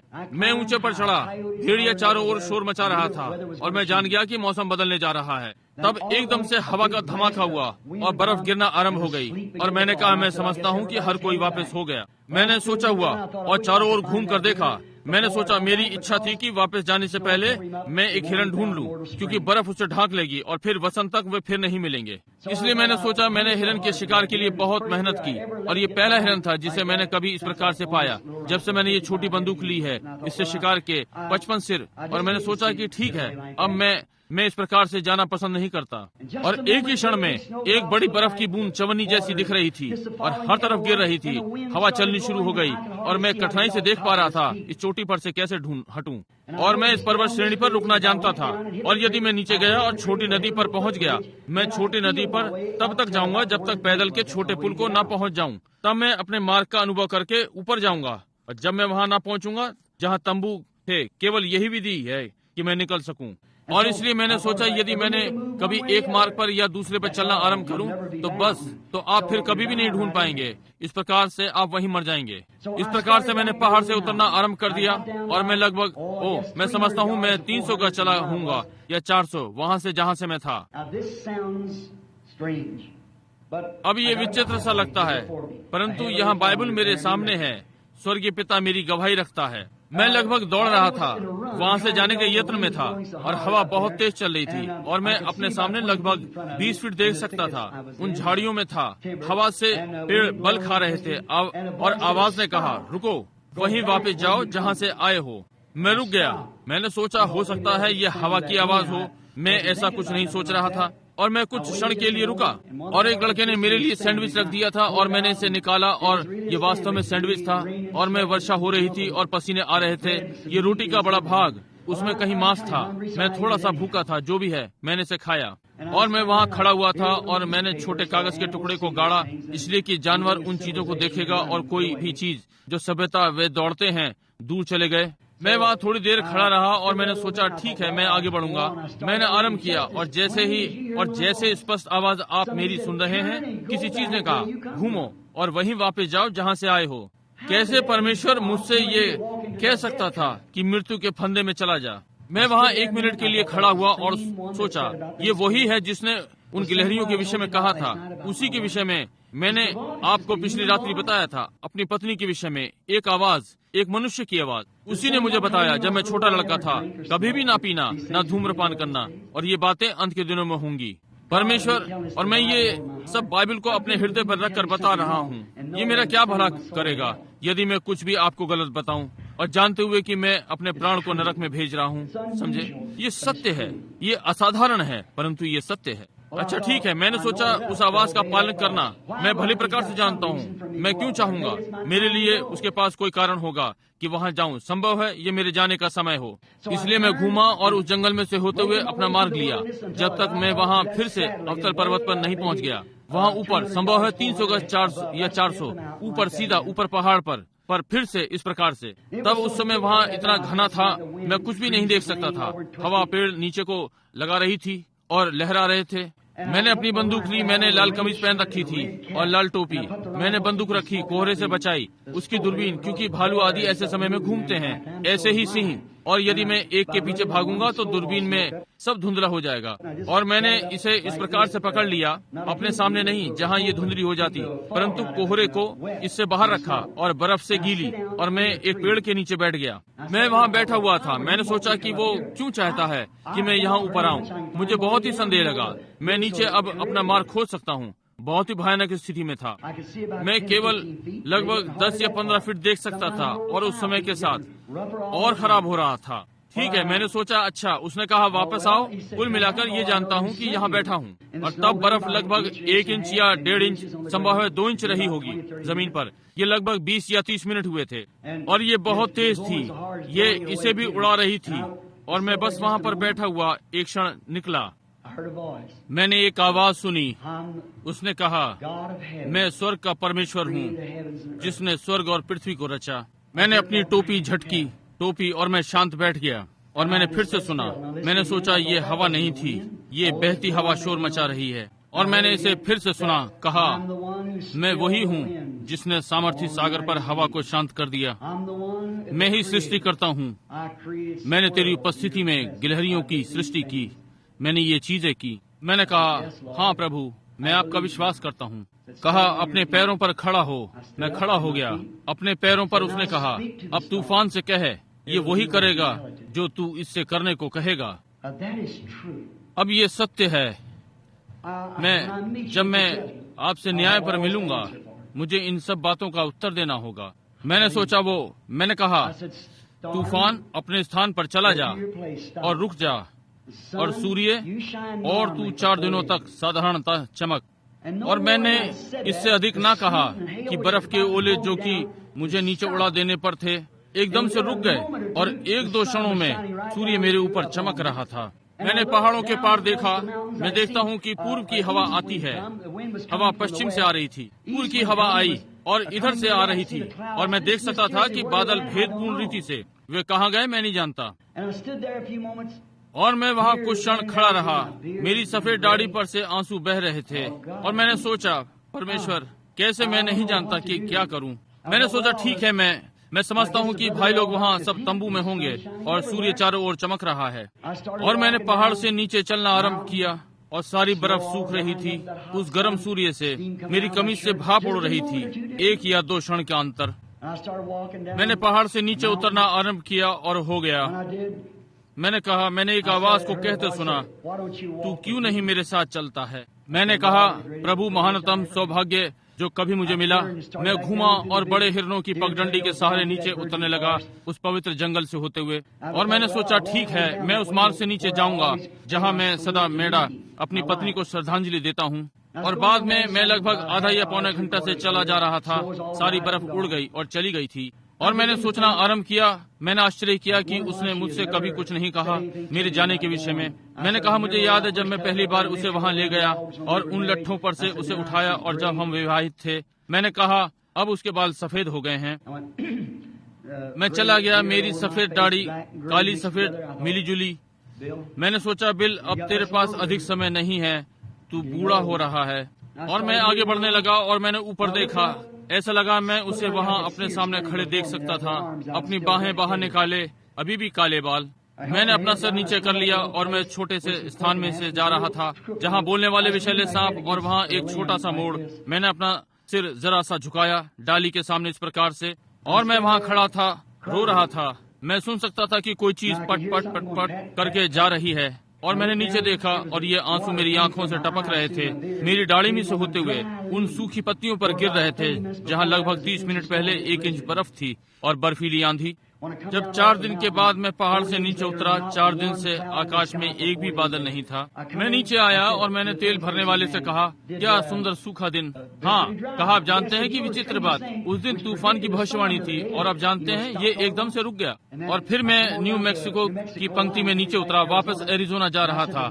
और मैंने अपने पुत्र बिली से कहा, मैंने कहा आओ हम इधर चलें और जरा देखें यदि ये इस ओर था। मैं वहाँ रुक गया। ये रविवार की प्रातः थी, कुछ मेरे पास कुछ ईंधन था। और उस मनुष्य ने कहा अच्छा शिकार कर रहे थे। मैंने कहा हाँ श्रीमान, कुछ भाग्य से। मैंने कहा जी हाँ श्रीमान, हमारा अच्छा समय था। मैंने कहा सुंदर सूखा दिखता है। और उसने कहा जी हाँ, यहाँ बहुत ही सूखा रहा। उसने कहा हमें उस दिन बहुत ही बर्फ पड़नी थी, भविष्यवाणी दी गई थी। और कहा आप जानते हैं कि बर्फ की आंधी वास्तव में आरंभ हुई और कुछ ऐसा हुआ कि ये चली गई। ओह प्रभु, ओह प्रभु। मैं इस पेड़ के एक और टिका खड़ा था, इस पेड़ के एक और खड़ा था और आंसू मेरी आंखों से गिर रहे थे। मैंने सोचा परमेश्वर, जरा सोचिए वही परमेश्वर जिसने कहा शांत रहे और रुक जा, उन लहरों से और हवा ने उसकी मानी, वो अब भी वही परमेश्वर हमारे साथ इस जंगल में है। वो अब भी वचन है। वो वचन सारी सृष्टि को उसका वचन मानना है क्योंकि वो प्रकृति का सृष्टि करता है। मैं वहाँ खड़ा रहा, आंसू मेरे गालों पर से गिर रहे थे। अब लगभग 5 वर्षों से कार्य क्षेत्र से अलग बस कलीसियाओं में जा रहा हूँ या जो भी कर सका, आप लोग सब जानते हैं। और मेरे हृदय पर बोझ था, मैं बाहर जाऊंगा और एरिजोना आऊं और वो मुझे करने के लिए बातें बताएगा। मैं इसे करने के लिए जाऊंगा, परंतु ऐसा दिखता है कि बेदारी हो चुकी, मैं नहीं कर सका। आश्चर्य है कि क्या घटित हो रहा था। मैं अपने हृदय में पछताया। मैं कहूंगा प्रभु यदि मैंने कुछ किया हो तो मुझे बताएं, मैं उसे ठीक करूंगा। सारे समय बोझ रहा, बस भयानक सी अनुभूति, और मैं वो जय नहीं पा सका जो मैं चाहता था। उसने बहुत सी महान बातें करी और दर्शाई जिसके आप सब गवाह हैं, यहाँ आ रहे हैं और आपको इस विषय में बता रहे हैं, देख रहे हैं कि अखबारों में ये हैं और पत्रिकाओं में और आदि आदि। उस महान अलौकिक बात के विषय में चीजें जो देखी गईं और हुई, परंतु मेरा हृदय अब भी भारी था और मैं झाड़ी की ओर झुका हुआ था इस प्रकार से। और मैंने सोचा स्वर्ग का महान परमेश्वर मुझ पर सूर्य की गर्म चमक, कहीं भी और कोई बादल नहीं है। कुछ क्षणों पहले आपने मनुष्य के वचन का खंडन किया, प्रकृति ने ये किया। प्रभु ये कैसे किया जा सकता था? यीशु मसीह कल आज और सर्वदा एक सा है। ये उसका वचन था जो कि बस आपने मुझे बोलने दिया। मैंने सोचा पिता मैं कितना आभारी हूँ। मैंने सुना कुछ जा रहा था और मैंने देखा ठीक मेरे सामने 2 हिरन खड़े थे और वे मुझे देख रहे थे। पिछले सप्ताह वे हिरन मारे गए थे, वहाँ वे शिकारी थे और यहाँ मैं लाल कपड़े पहने हुए था। कोई भी जानता है वे इतनी जल्दी निकल गए, परंतु वे मुझे देख रहे थे। और हिरन खाने के लिए वहाँ इससे अच्छा नहीं हो सकता था। ये बड़ी हिरनी थी, 2 बड़े पूरे बच्चे। और मैंने सोचा ये बिल्कुल ठीक है, हमें 3 हिरनों की आवश्यकता है। किसी चीज ने कहा तुम जानते हो कि प्रभु ने इन्हें तुम्हारे हाथों में रखा है। परंतु जब मैं फुल गॉस्पल वाले लोगों के साथ, भाई क्लिंटन लगभग 1 वर्ष पहले वो हमारे साथ गए, जब मैंने वो बड़ी कीर्तिमान मछली पकड़ी, उस वर्ष में मैंने व्यक्ति के लिए एल्क के 19 सिर मारे। कभी कभी व्यापारी, मेरे भाइयों से क्षमा करें, इनमें से कुछ डॉक्टर हैं और आप जानते हैं कि वे चल नहीं सकते और मोटे हैं, आप जानते हैं, और बहुत से डेस्कों पर बैठ गए हैं। वे कहते हैं बिली मेरे लिए 1-2 वर्ष का और मेरे लिए नीलगाय, मैं हिरन चाहता हूँ, मेरे लिए पूरा भर के, मेरे लिए वहाँ की शिकार की जुबली, एल्क आदि मिल रहे थे, परंतु प्रभु ने मुझे कहा कि ये नहीं करना, और मैंने उससे प्रतिज्ञा की वहाँ कोलोराडो के बर्फानी तूफान में। उससे 1 वर्ष पहले मैंने कहा, प्रभु मैं शिकार में लोगों की अगुवाई करूंगा, परंतु लोगों के लिए शिकार नहीं करूंगा, नहीं जब तक कि आपात स्थिति ना हो, और हमें इसे लेना था। और लड़कों, यदि आप लोगों को स्मरण हो, वो रात्रि इसके पहले हम निकलते, निर्धन बेचारा बूढ़ा वहाँ उसे हिरन नहीं मिला, क्या नाम है उसका, पामर, घूम कर आए और मेरे हाथ में $10 दशमांश रख दिया। उसने कहा, भाई ब्रैनम ये मेरा दशमांश है, इसे कलीसिया में डाल देना। उसने कहा, क्या आप मेरे लिए एक हिरन मारेंगे? ओह,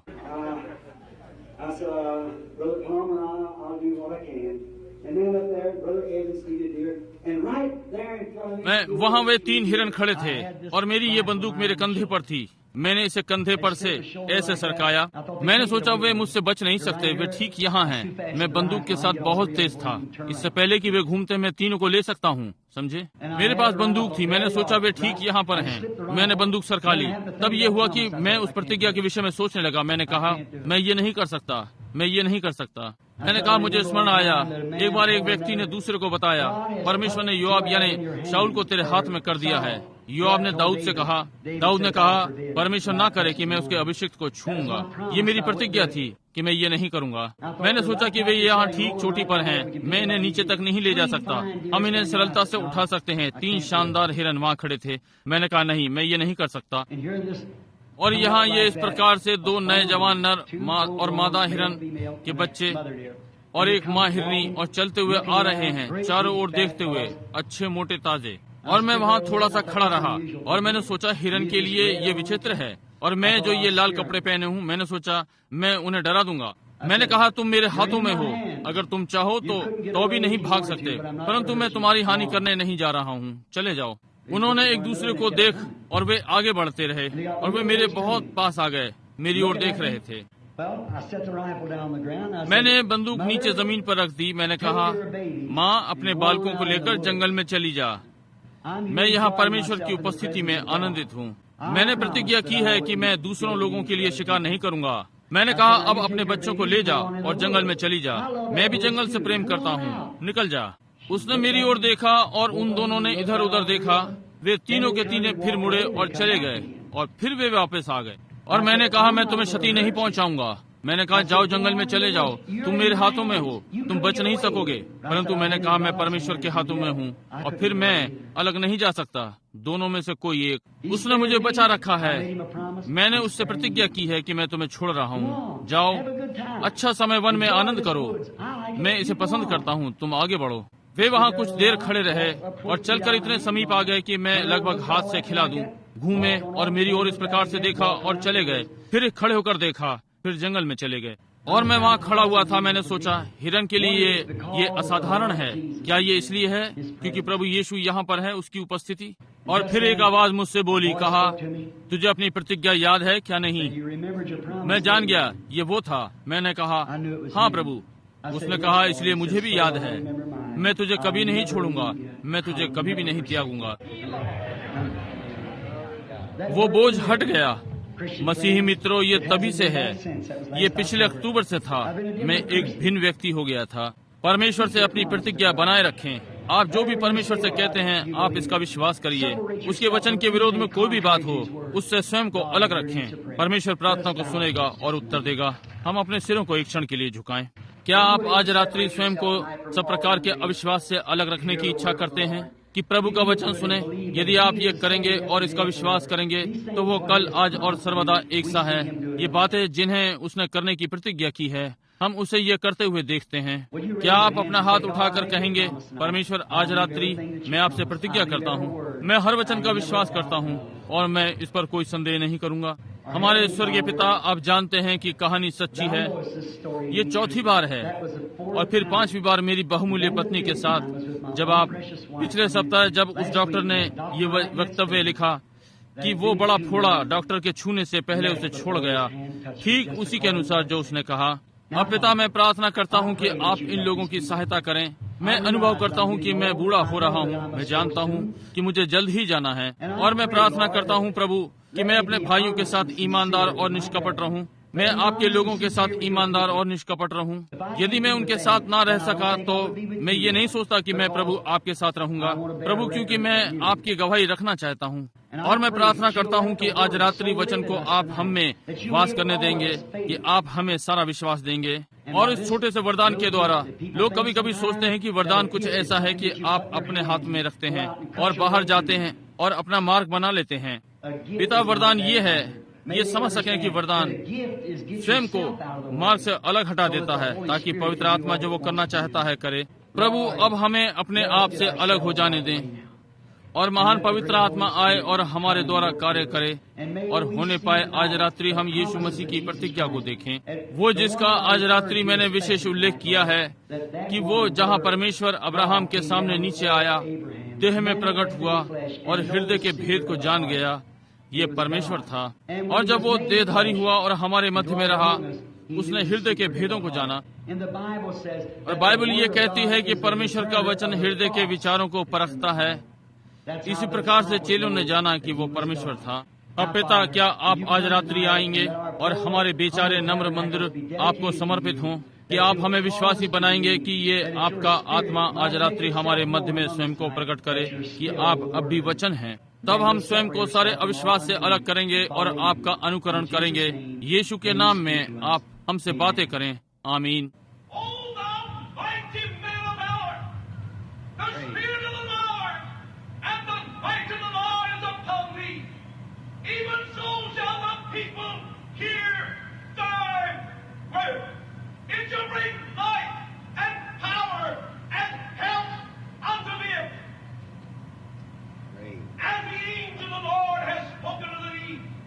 Even now does the Spirit of the Lord speak by this voice unto thee. Be thou encouraged. Thy vision shall be renewed. Thou shalt be strengthened in thy last days. Thou shalt run and not be weary. Thy youth shall be as the eagle that renews its strength. The cry of the people is unto thee. Thy burden bringeth life as the dry and the barren earth waiting for the rain. The people long it. Those that are bound, the cries of those in chains, waits for thee. This voice came not because of the only, but because of those that hear thee. स्वर्ग के महान परमेश्वर, हम पर अनुग्रहकारी हो, हमारी सहायता कर। ओ प्रभु, की आपकी आज्ञाओं का पालन करें और हमें अपने सम्मान के लिए प्रयोग करें। और हम आपका इन उत्साह बढ़ाने वाले वचनों के लिए धन्यवाद करते हैं कि अब पवित्र आत्मा हमारे द्वारा कार्य करे और इन वचनों की पुष्टि करे। यीशु मसीह के नाम में आमीन। परमेश्वर पर विश्वास रखिए, संदेह न करें, हिम्मत रखें। उसके आगमन का समय समीप आ रहा है। अब आज रात्रि हमारे पास प्रार्थना पत्रों का ढेर है। यहाँ कितनों के पास प्रार्थना पत्र हैं? अपने हाथों को उठाएं। मेरे लिए ये कठिन होगा कि झुंड में विचारों को परखते हुए निकलूं, यदि प्रभु इसे देगा। परंतु मैं एक क्षण लूं और ये कहता हूं कि कितने यहाँ ऐसे हैं जिनके पास प्रार्थना पत्र नहीं है और आप प्रार्थना कर रहे हैं कि परमेश्वर आपको चंगा कर देगा। अब प्रभु परमेश्वर आप में से प्रत्येक की सहायता करे। मैं आपका भाई हूँ। यीशु आपका बचाने वाला है। परमेश्वर हमारा पिता है। हम लोग हैं। हम इस संसार के नहीं हैं। जब हम परमेश्वर से जन्म लेते हैं, हम ऊपर के हैं। अब इसके पहले हमारी प्रार्थना पंक्ति हो, बीमारों के लिए प्रार्थना करें। और यहाँ मंच पर एक व्यक्ति है आज रात्रि जो बीमारों के लिए भी प्रार्थना करता है, और बहुत से सेवक वहाँ हैं जो बीमारों के लिए प्रार्थना करते हैं। मैं ये असर नहीं डालना चाहता हूँ कि केवल मैं ही एक हूँ जो बीमारों के लिए प्रार्थना करता है। समझे? परमेश्वर उसे मुझे ही प्रयोग नहीं करना है, वो आपको या किसी को भी प्रयोग कर सकता है। बताएं। बात यह है कि विश्वास करें, जो उसने कहा है वो सत्य है। परंतु अब जैसा कि मैंने इसे उचित ठहराते हुए कहा कि जो कहा गया है, एक क्षण के लिए हम अपने सिरों को झुकाएं। आप जो प्रार्थना कर रहे हैं और आप बीमार हैं और प्रार्थना पत्र नहीं है, आप प्रार्थना करें और कुछ इस प्रकार से कहें, प्रभु यीशु, मैं जानता हूं कि बाइबल कहती है कि विश्वास की प्रार्थना से रोगी बच जाएगा, परमेश्वर उसे उठाकर खड़ा करेगा। और ये भी कहा गया है कि यीशु मसीह कल, आज और सर्वदा एक सा है। यदि वो एक सा है तो उसे उसी प्रकार से व्यवहार करना है, वही करना है। और फिर बाइबल ने कहा कि परमेश्वर का वचन दो धारी तलवार से भी अधिक तेज है और विचार जो हृदय में थे उन्हें परख लिया। हम जानते हैं जब वचन देहधारी हुआ, परमेश्वर के पुत्र यीशु मसीह में ठीक वही जो परमेश्वर ने अपने पुत्र के द्वारा किया। यीशु ने संत यूहन्ना 14 में कहा, जो कार्य मैं करता हूँ तुम भी करोगे, यहाँ तक कि और बड़े और अधिक, क्योंकि मैं पिता के पास जाता हूँ। और अब बाइबल इब्रानी की पुस्तक में ये भी कहती है कि वो अब महायाजक है। क्या हम सब ये विश्वास करते हैं? निश्चय ही वो हमारा महायाजक है, जो कि हमारी दुर्बलता की भावनाओं के द्वारा छुआ जा सकता है। अब वो है, ना कि मैं हूँ, कोई मनुष्य नहीं। वो अब महायाजक है जो दुर्बलता की भावनाओं के द्वारा छुआ जा सकता है। अब यदि आप अनुभव करते हैं और कदम बढ़ाने के लिए तैयार हैं और स्वयं को अपने सारे अविश्वास से स्वतंत्र कर लें और कह रहे हैं, मुझे आपको छूने दें महान महायाजक। अब यदि वो महायाजक है और कल, आज और सर्वदा एक सा है, तो वो वही व्यवहार करेगा जैसा तब किया था, क्योंकि वो एक सा है। एक स्त्री ने जब वो यहाँ पृथ्वी पर था उसे छुआ था, प्रकट रूप में अपने हाथों से उसने एक स्पर्श का अनुभव किया और घूमा और कहा, किसने मुझे छुआ? और उस सब ने मना कर दिया। परंतु उसने विचारों को परखा और उसने उस स्त्री को ढूंढ लिया, उसे बताया उसके साथ क्या गड़बड़ी थी और उसके विश्वास ने उसे चंगा कर दिया। अब वो कल, आज और सर्वदा एक सा है। संभव है उस स्त्री के पास प्रार्थना पत्र ना हो, परंतु उसके पास विश्वास था। बस यही है जो आवश्यक है। विश्वास करें, महान डॉक्टर को छुएं दिव्य वरदान के द्वारा। यदि मैं स्वयं को बीच में से हटा सका तो पवित्र आत्मा को कहने दो जो वो करना चाहता है और जो वो करना चाहे करे। और ये एक वरदान है, ना कि कल्पना। यदि ये कल्पना है तो कार्य नहीं करेगा, यदि ये वास्तविक है तो कार्य करेगा। यही जो यीशु ने कहा, ये मैं नहीं जो कार्य करता है, ये मेरा पिता जो मुझ में रहता है। इसलिए ये मैं नहीं हो सकता। वो परमेश्वर का पुत्र था, मैं एक पापी, उसके अनुग्रह के द्वारा बचाया गया। बस विश्वास करिए, जोर न लगाएं, बस विश्वास करें और कहें, प्रभु यीशु मुझे अपना कपड़ा छूने दे। बस सादी प्रार्थना करें, बस प्रार्थना में रहें, हर कोई वहीं रहे जहां है। बस प्रार्थना करें और विश्वास करें।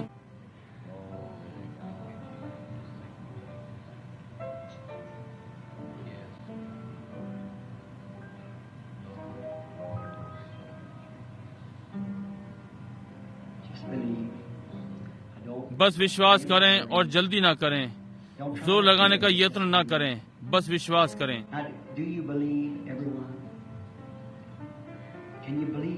अब क्या आप सब विश्वास करते हैं? क्या आप विश्वास कर सकते हैं?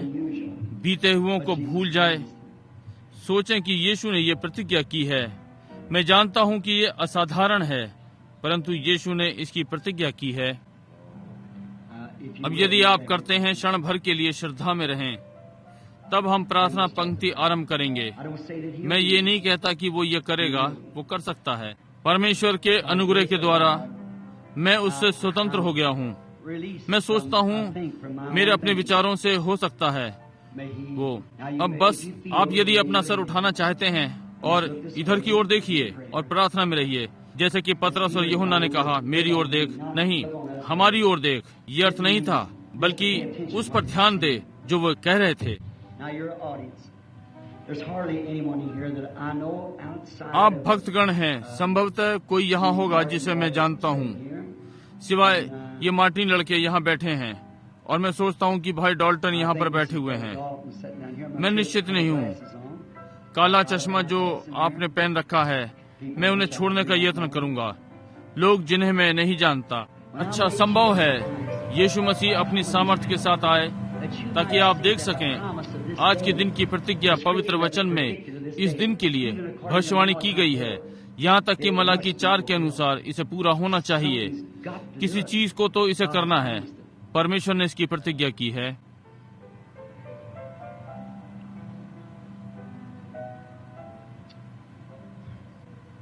There's a lady sitting right out here. She's on her road to the hospital tomorrow. वहाँ एक महिला बैठी हुई है। कल वो अस्पताल जाने वाली है। उसकी दुर्घटना हो गई, वाहन दुर्घटना। उसने स्वयं को चोट मार ली। अंदर की परेशानी, खराब हाथ। आपके पास नहीं है। महिला, आपके पास प्रार्थना पत्र है? आपके पास नहीं है। क्या मैं आपके लिए पूरी रीति से अपरिचित हूँ? मैं आपको नहीं जानता। हम एक दूसरे को नहीं जानते। श्रीमती जी, मुझे प्रचार करते सुना है, परंतु आप जानती हैं मैं आपके विषय में कुछ नहीं जानता। क्या ये बातें सत्य हैं? यदि हैं तो अपना हाथ उठाएं। परमेश्वर आपको आशीष दे। ठीक है, विश्वास करें। आपको जाना नहीं होगा। आपकी परेशानी समाप्त हो गई है। महिला ने क्या छुआ? वहाँ एक व्यक्ति ठीक इस महिला के पीछे बैठा है। क्या आप ज्योति नहीं देख सकते? उस बैंजनी प्रकाश को देखें। ज्योति चल रही है। ये व्यक्ति महिला के ठीक पीछे बैठा है। वो किसी चीज के लिए प्रार्थना कर रहा है। ये एक भाई है जो अस्पताल में है। क्या आप विश्वास करते हैं कि परमेश्वर आपके भाई को चंगा कर देगा? उसकी संतुलित मानसिक अवस्था को वापस कर देगा और हर चीज उसे ठीक कर देगा? क्या आप ये विश्वास करते हैं? मैं आपके लिए अपरिचित हूँ। क्या ये ठीक बात है? ये विश्वास ठीक है, आप ले सकते हैं। इसने क्या छुआ? यहाँ एक महिला है ठीक वहाँ पीछे, यहाँ पीछे बैठी है। उस ज्योति को देखें। क्या आप इसे देख सकते हैं? इधर देखें। देखो, हर कोई उधर देखे, जैसे व्यंजनी सा दिखने वाला चक्र। ठीक उसके नीचे ये महिला है। वो यहाँ है। वो किसी के लिए प्रार्थना कर रही है। ये 2 बालक, पोते और परपोते।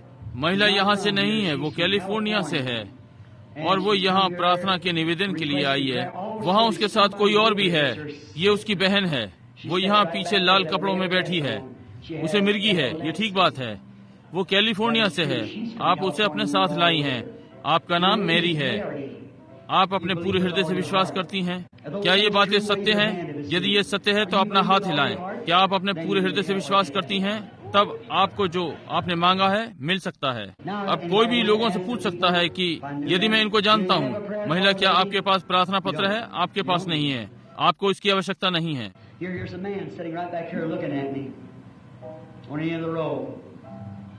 विश्वास करेगा कि परमेश्वर उसके घुटनों को चंगा कर देगा, तो वो जिस विषय में प्रार्थना कर रहा है उसे मिल जाएगा। क्या आप इसका विश्वास करते हैं? ठीक है, आपके घुटनों की परेशानी खत्म हो गई है। श्रीमान, आपके पास प्रार्थना पत्र है? आपके पास प्रार्थना पत्र नहीं है। आपको इसकी आवश्यकता नहीं। अब यीशु मसीह कल, आज और सर्वदा एक सा है।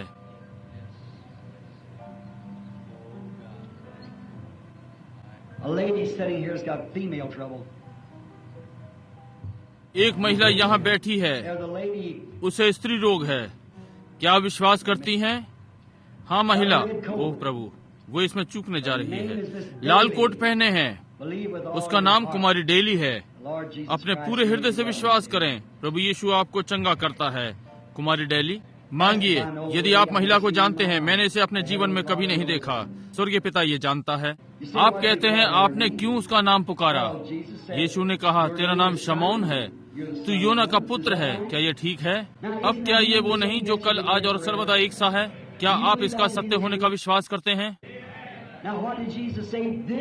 अब यीशु ने क्या कहा? ये होगा। अब स्मरण रखें, यह अंतिम चिन्ह था जो चुनी हुई कलीसिया को दिया गया। अब्राहम और उसका झुंड, इसके पहले की प्रतिज्ञा का वो पुत्र प्रकट हुआ। क्या ये ठीक बात है? परमेश्वर ने यात्रा में अब्राहम को चिन्ह दिए और इसी प्रकार से कलीसिया को। परंतु जब प्रभु का दूत नीचे आता है और ये करता है, उसने अविश्वासी अन्य जातियों को नाश कर दिया और आशा किया हुआ पुत्र जिसकी प्रतिज्ञा की जा रही थी प्रकट हुआ, इसहाक। ये सेवकाई जल्द ही समाप्त हो जाएगी और आशा किया हुआ पुत्र स्वयं प्रकट होगा। कलीसिया लूथर के द्वारा न्यायोचितता से आई, पवित्रीकरण वेस्लियों के द्वारा होते हुए, पवित्र आत्मा के बपतिस्मे में पेंतिकोस्तलों के द्वारा, और अब चोटी के पत्थर की सेवकाई में सारे समय के नमूने से उस सिद्धता में छाया प्रति से प्रत्यक्ष छाया में बदल रहा है। तब यीशु अपनी कलीसिया को लेने आएगा किसी दिन। वे जो उसका विश्वास करते हैं स्वयं को अविश्वास से अलग करें और आज रात्रि विश्वास करें। क्या आप ये करेंगे? वे जिनके पास अब प्रार्थना पत्र हैं आरंभ कर रहे हैं। मैं विश्वास करता हूँ मैंने 25 तक प्रार्थना कर दी है पिछली रात्रि। क्या ये ठीक बात है? मैं सोचता हूँ कि ये तय किया गया था। नंबर 1 25, अब 26, 27, 28, 30 यहाँ पंक्ति बना लें। प्रार्थना पत्र नंबर 1 के साथ यहाँ इस ओर पंक्ति बना लें। क्या अब आप ये करेंगे? अब बिना प्रार्थना पत्रों के विचारों का परखना। लोग कहते हैं कि उनके प्रार्थना पत्रों पर जो लिखा है वो मैं पढ़ रहा था। उन लोगों के पास कोई प्रार्थना पत्र नहीं था, वे बस लोग वहाँ बैठे हुए थे। और अब ये आगे बढ़ता है। कितनों ने ये देखा था?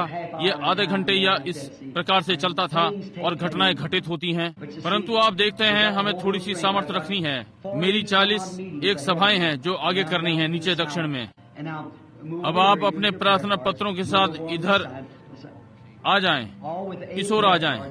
सारे ए प्रार्थना पत्र के साथ यहाँ इस ओर आ जाएं। प्रार्थना पत्र ए। अब हम बाकी सब परमेश्वर के लिए गाएं। केवल विश्वास। क्या ये आप करेंगे? हम सब एक साथ बस केवल विश्वास करें, जो उसके वचन का विश्वास करें।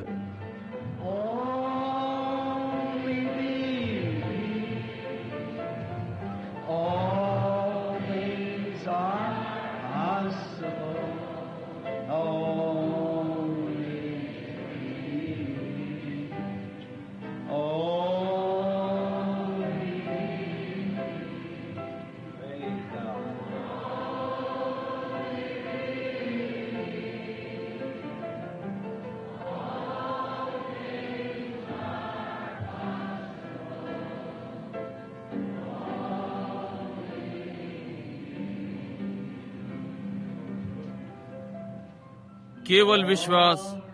सारी चीजें संभव हैं केवल विश्वास, केवल विश्वास।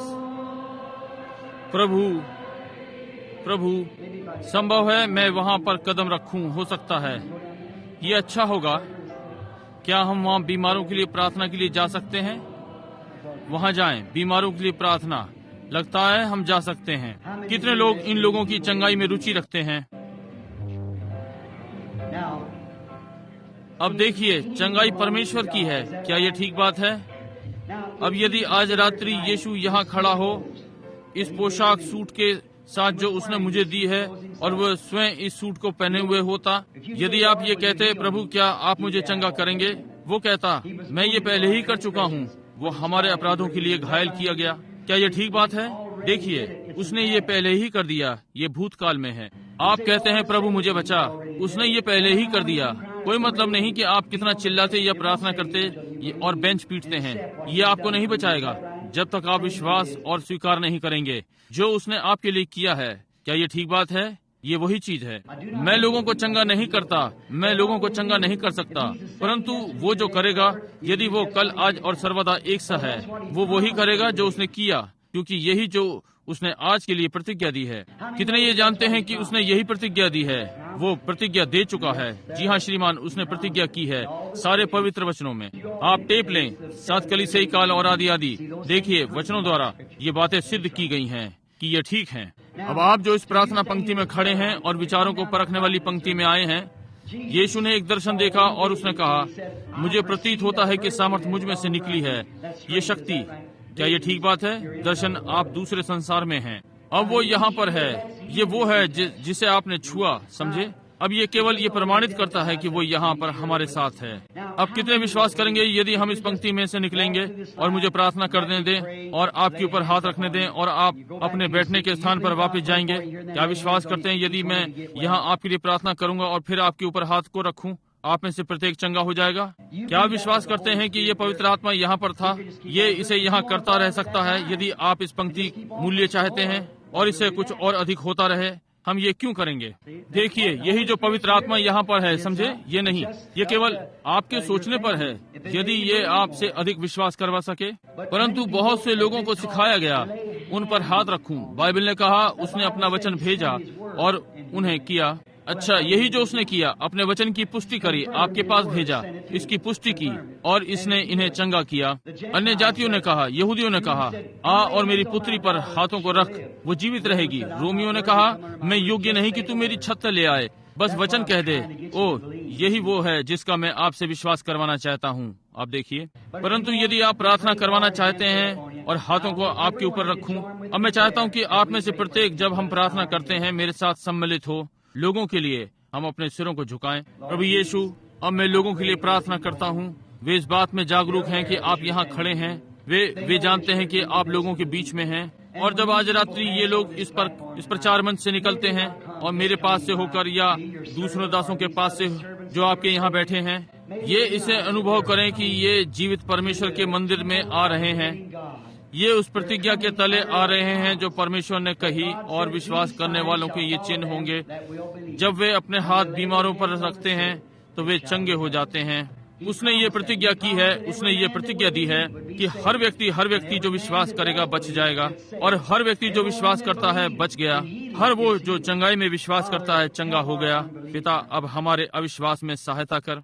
आपने प्रमाणित कर दिया है, आज रात्रि आप स्वयं वचनानुसार यहाँ पर हैं कि हमें दर्शाएं कि आप यहाँ पर हैं। और अब ऐसा घटित हो कि हर व्यक्ति जो इस मंच पर आए या इस भक्त मंडली या कोई भी दुर्बल व्यक्ति यहाँ हमारे मध्य में ना हो जब हमारी सेवा पूरी हो। महान पवित्र आत्मा उसके लोगों के मध्य में आए और हमारा अभिषेक करे, हर एक का। प्रभु, ये सारे सेवक गण और आपके सारे सेवक गण यहाँ पर बैठे हैं, सैकड़ों के लगभग। पिता, मैं प्रार्थना करता हूँ कि हमारी हर प्रार्थना आपके पास पहुँचे जबकि हम आपकी दिव्य उपस्थिति में हैं, और ये लोग समझ सकें जैसे कि ये इस प्रचार मंच से निकलते हैं कि आज रात्रि उनकी चंगाई की रात्रि हो, यदि ये इसका विश्वास कर सकें। और मैं चाहता हूं कि प्रत्येक निरंतर प्रार्थना में रहे जैसे कि लोग यहां से होकर निकलते हैं, और चंगाई के लिए मैं प्रत्येक पर हाथ रखूंगा। आइए श्रीमान, मैं इसके लिए प्रार्थना करता हूं, मेरा भाई यीशु मसीह के नाम से चंगा हो जाए। मैं इसके लिए प्रार्थना करता हूं, मेरा भाई यीशु मसीह के नाम में चंगा हो जाए। मैं अपनी बहन के लिए यीशु मसीह के नाम में उसकी चंगाई के लिए प्रार्थना करता हूं। आमीन। मैं यीशु मसीह के नाम में अपनी बहन की चंगाई के लिए प्रार्थना करता हूँ। मैं अपनी बहन के लिए यीशु के नाम में उसकी चंगाई के लिए प्रार्थना करता हूँ। मैं अपनी बहन के लिए यीशु के नाम में उसकी चंगाई के लिए प्रार्थना करता हूँ। मैं अपने भाई के लिए यीशु मसीह के नाम में उसकी चंगाई के लिए प्रार्थना करता हूँ। मैं अपनी बहन के लिए यीशु मसीह के नाम में उसकी चंगाई के लिए प्रार्थना करता हूँ। मैं अपने भाई के लिए यीशु मसीह के नाम में उसकी चंगाई के लिए प्रार्थना करता हूँ।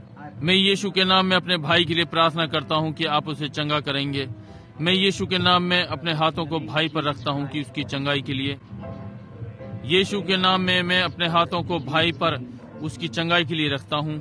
अपने हाथों के साथ जो भाई पर रखे हैं, मैं इसकी चंगाई को मांगता हूँ यीशु के नाम में, जबकि ये आपकी दिव्य उपस्थिति में यहाँ आपके अभिषेक में है। Heavenly Father, as a great host of people are praying, we recognize your presence. Heal this sister, I pray, in Jesus' name. Heal my sister, in Jesus' name, I pray. I lay hands upon my brother, commemoration of your word, for his healing, in Jesus' name. Let it be so, Father. These signs follow them that believe. When you lay their hands on the sick, they shall recover. Grant the healing of my brother, Father, as I lay hands upon him in the name of Jesus. In the name of Jesus Christ, I lay hands upon sister for the healing. In the name of Jesus Christ, I lay hands upon my sister for the healing. In the name of Jesus Christ, I lay hands upon my brother for his healing. I bless this, my brother, in the name of Jesus Christ, for faith for healing. Lord Jesus, I lay my hands upon the child, that you heal its body and make it well. You'll do it, Father, you promise. In the name of Jesus Christ, may our sister be healed. Lay that on her. You'll be all right. You believe that? You believe that? In Jesus' name, let our sister be healed. Christ, let the child be healed. No doubt. Please. Father, heal this little sister, I pray in Jesus' name. No doubt. You need help. Because that's how it's done. Just place the healing. Father God, I lay hands upon my brother. In the name of Jesus Christ, they be healed. Father, I lay hands upon my brother. In the name of Jesus Christ, they be healed. Father God, with hands laid upon my brother, I ask in Jesus' name for his healing. Likewise upon my brother here, Father, with my hands I place commemoration of your word, and that's for his healing. In the name of Jesus Christ, I ask for the healing of my brother. In the name of the Lord Jesus Christ, I ask for the healing of my sister. May it be so. Lord, I pray that you heal my sister. In the name of Jesus Christ. Sister Shay, God bless you. Heavenly Father, I pray for my sister Shay that you will heal her in Jesus' name. Heavenly Father, I lay hands upon this sister in the name of Jesus Christ for her healing. In the name of Jesus Christ, I lay hands upon her sister for her healing. Heavenly Father, I lay hands upon this sister. You said do it. And I do it because I believe you. I connect myself, my faith, my soul with her, and ask for her healing. On this little boy, I lay hands in Jesus' name and ask for his healing. I lay my hands upon this sister. In Jesus' name, I ask for her healing. Heavenly Father, I lay hands upon this sister. In the name of Jesus Christ, I ask for her healing. Father, I lay hands upon this little girl. In the name of Jesus Christ, I ask for her healing. Heavenly Father, I lay hands upon this little boy and ask for his healing in Jesus' name. Amen. Heavenly Father, I lay hands upon this little girl in Jesus' name and ask for her healing. Sister, God bless you. Here's a lady certainly knows what healing was. She was brought back to life 15 years ago in the ground. 17 years ago, died with cancer in her heart. The doctor has a record of it here. Mrs. Waldo. How many knows that to be so in Beach? Heavenly Father, your healings are lasting as long as we believe. I pray for Sister Waldo. Make her well. In Jesus' name. Bless you, sister.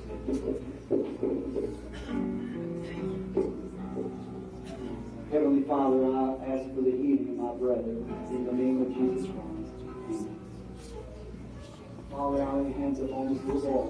In the name of Jesus Christ, I ask for his healing. Father, I lay hands upon my sister in Jesus Christ's name for her healing. Father, I ask mercy and healing for my sister. Grant it to her tonight.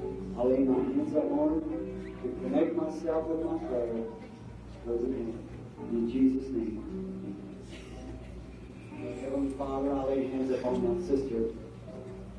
Believing my prayer, she's believing too. Better be healed, Father. In Jesus' name. Heavenly Father, I lay hands upon my brother here. Also, believing our prayer. All of us praying together, Father. We believe that this is going to happen. I ask in Jesus' name. Heavenly Father, with hands upon this sister, I ask for her healing in the name of Jesus Christ. Heavenly Father, again upon the body of this little brother standing here, I lay my hands, believing that you hear. And my prayer with his, with all this church, we believe that you will heal him. In Jesus' name, bless you, brother. Heavenly Father, I pray for the healing of my sister. With hands upon her, my heart goes out for them, Lord. Have mercy and heal in Jesus' name. Heavenly Father, this sweet little girl passes through the life, through the front.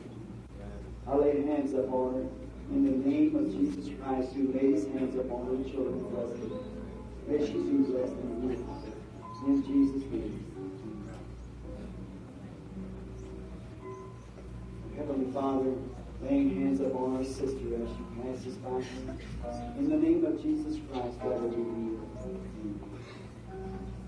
Likewise, upon this sister, Father, I lay hands.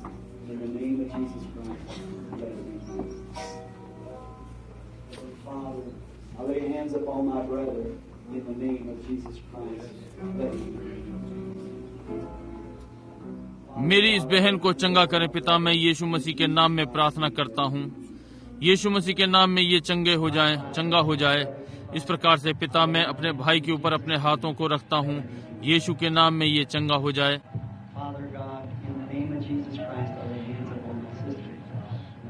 पिता परमेश्वर, यीशु मसीह के नाम में मैं अपने हाथ अपनी बहन पर रखता हूँ, ये चंगी हो जाए। प्रभु यीशु के नाम, हमारे पिता, मैं अपने हाथ को इस भाई पर रखता हूँ और उसकी चंगाई के लिए यीशु के नाम में मांगता हूँ। आमीन। यीशु मसीह के नाम में मैं अपने हाथ अपने भाई पर रखता हूँ और परमेश्वर की महिमा के लिए उसकी चंगाई मांगता हूँ। आमीन। हमारे स्वर्गीय पिता, मैं अपने हाथों को भाई पर रखता हूँ और उसकी चंगाई मांगता हूँ। मेरी प्रार्थना को इसकी प्रार्थना से जोड़ दें और कलीसिया की प्रार्थना जिसे आज रात्रि आपने एकत्र किया है, मेरे हाथ इस पर परमेश्वर के पुत्र में मेरे विश्वास को प्रमाणित करें और मैं इसकी चंगाई मांगता हूँ। आमीन। अब हमारे पास पहिए वाली कुर्सी के मामले हैं प्रार्थना करने के लिए।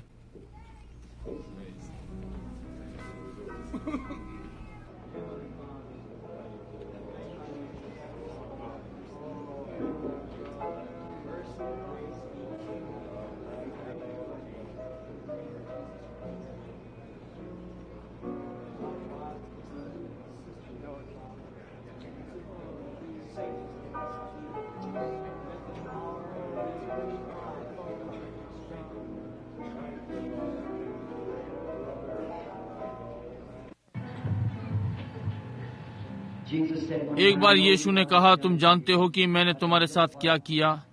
मैंने वही किया जो परमेश्वर ने करने को कहा। अब आइए हम मिलकर हर एक प्रार्थना करें।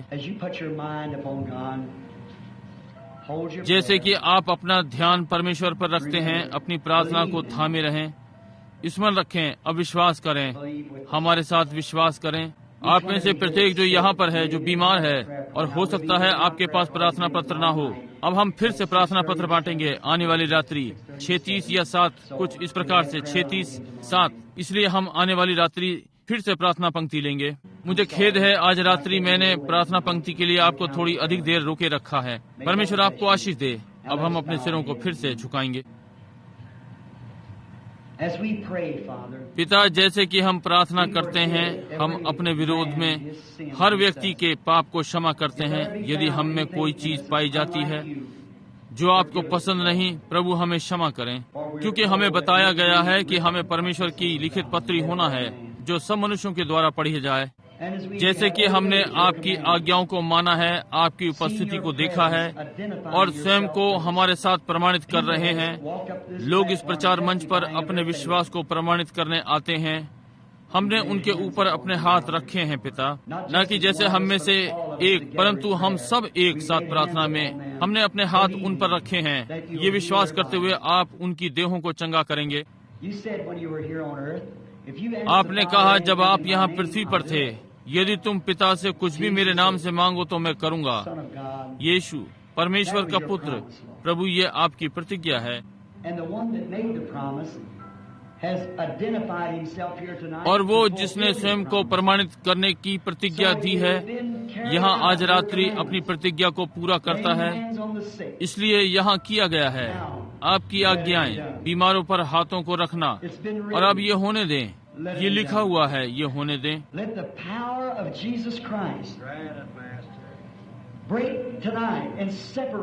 आज रात्रि यीशु मसीह की सामर्थ आए और हर व्यक्ति को यहाँ अविश्वास से अलग करे, और यीशु मसीह की उपस्थिति, वो वचन जो हमारे हृदय के विचारों को जानता है, आज रात्रि प्रत्येक हृदय में उत्कर्ष होने दे।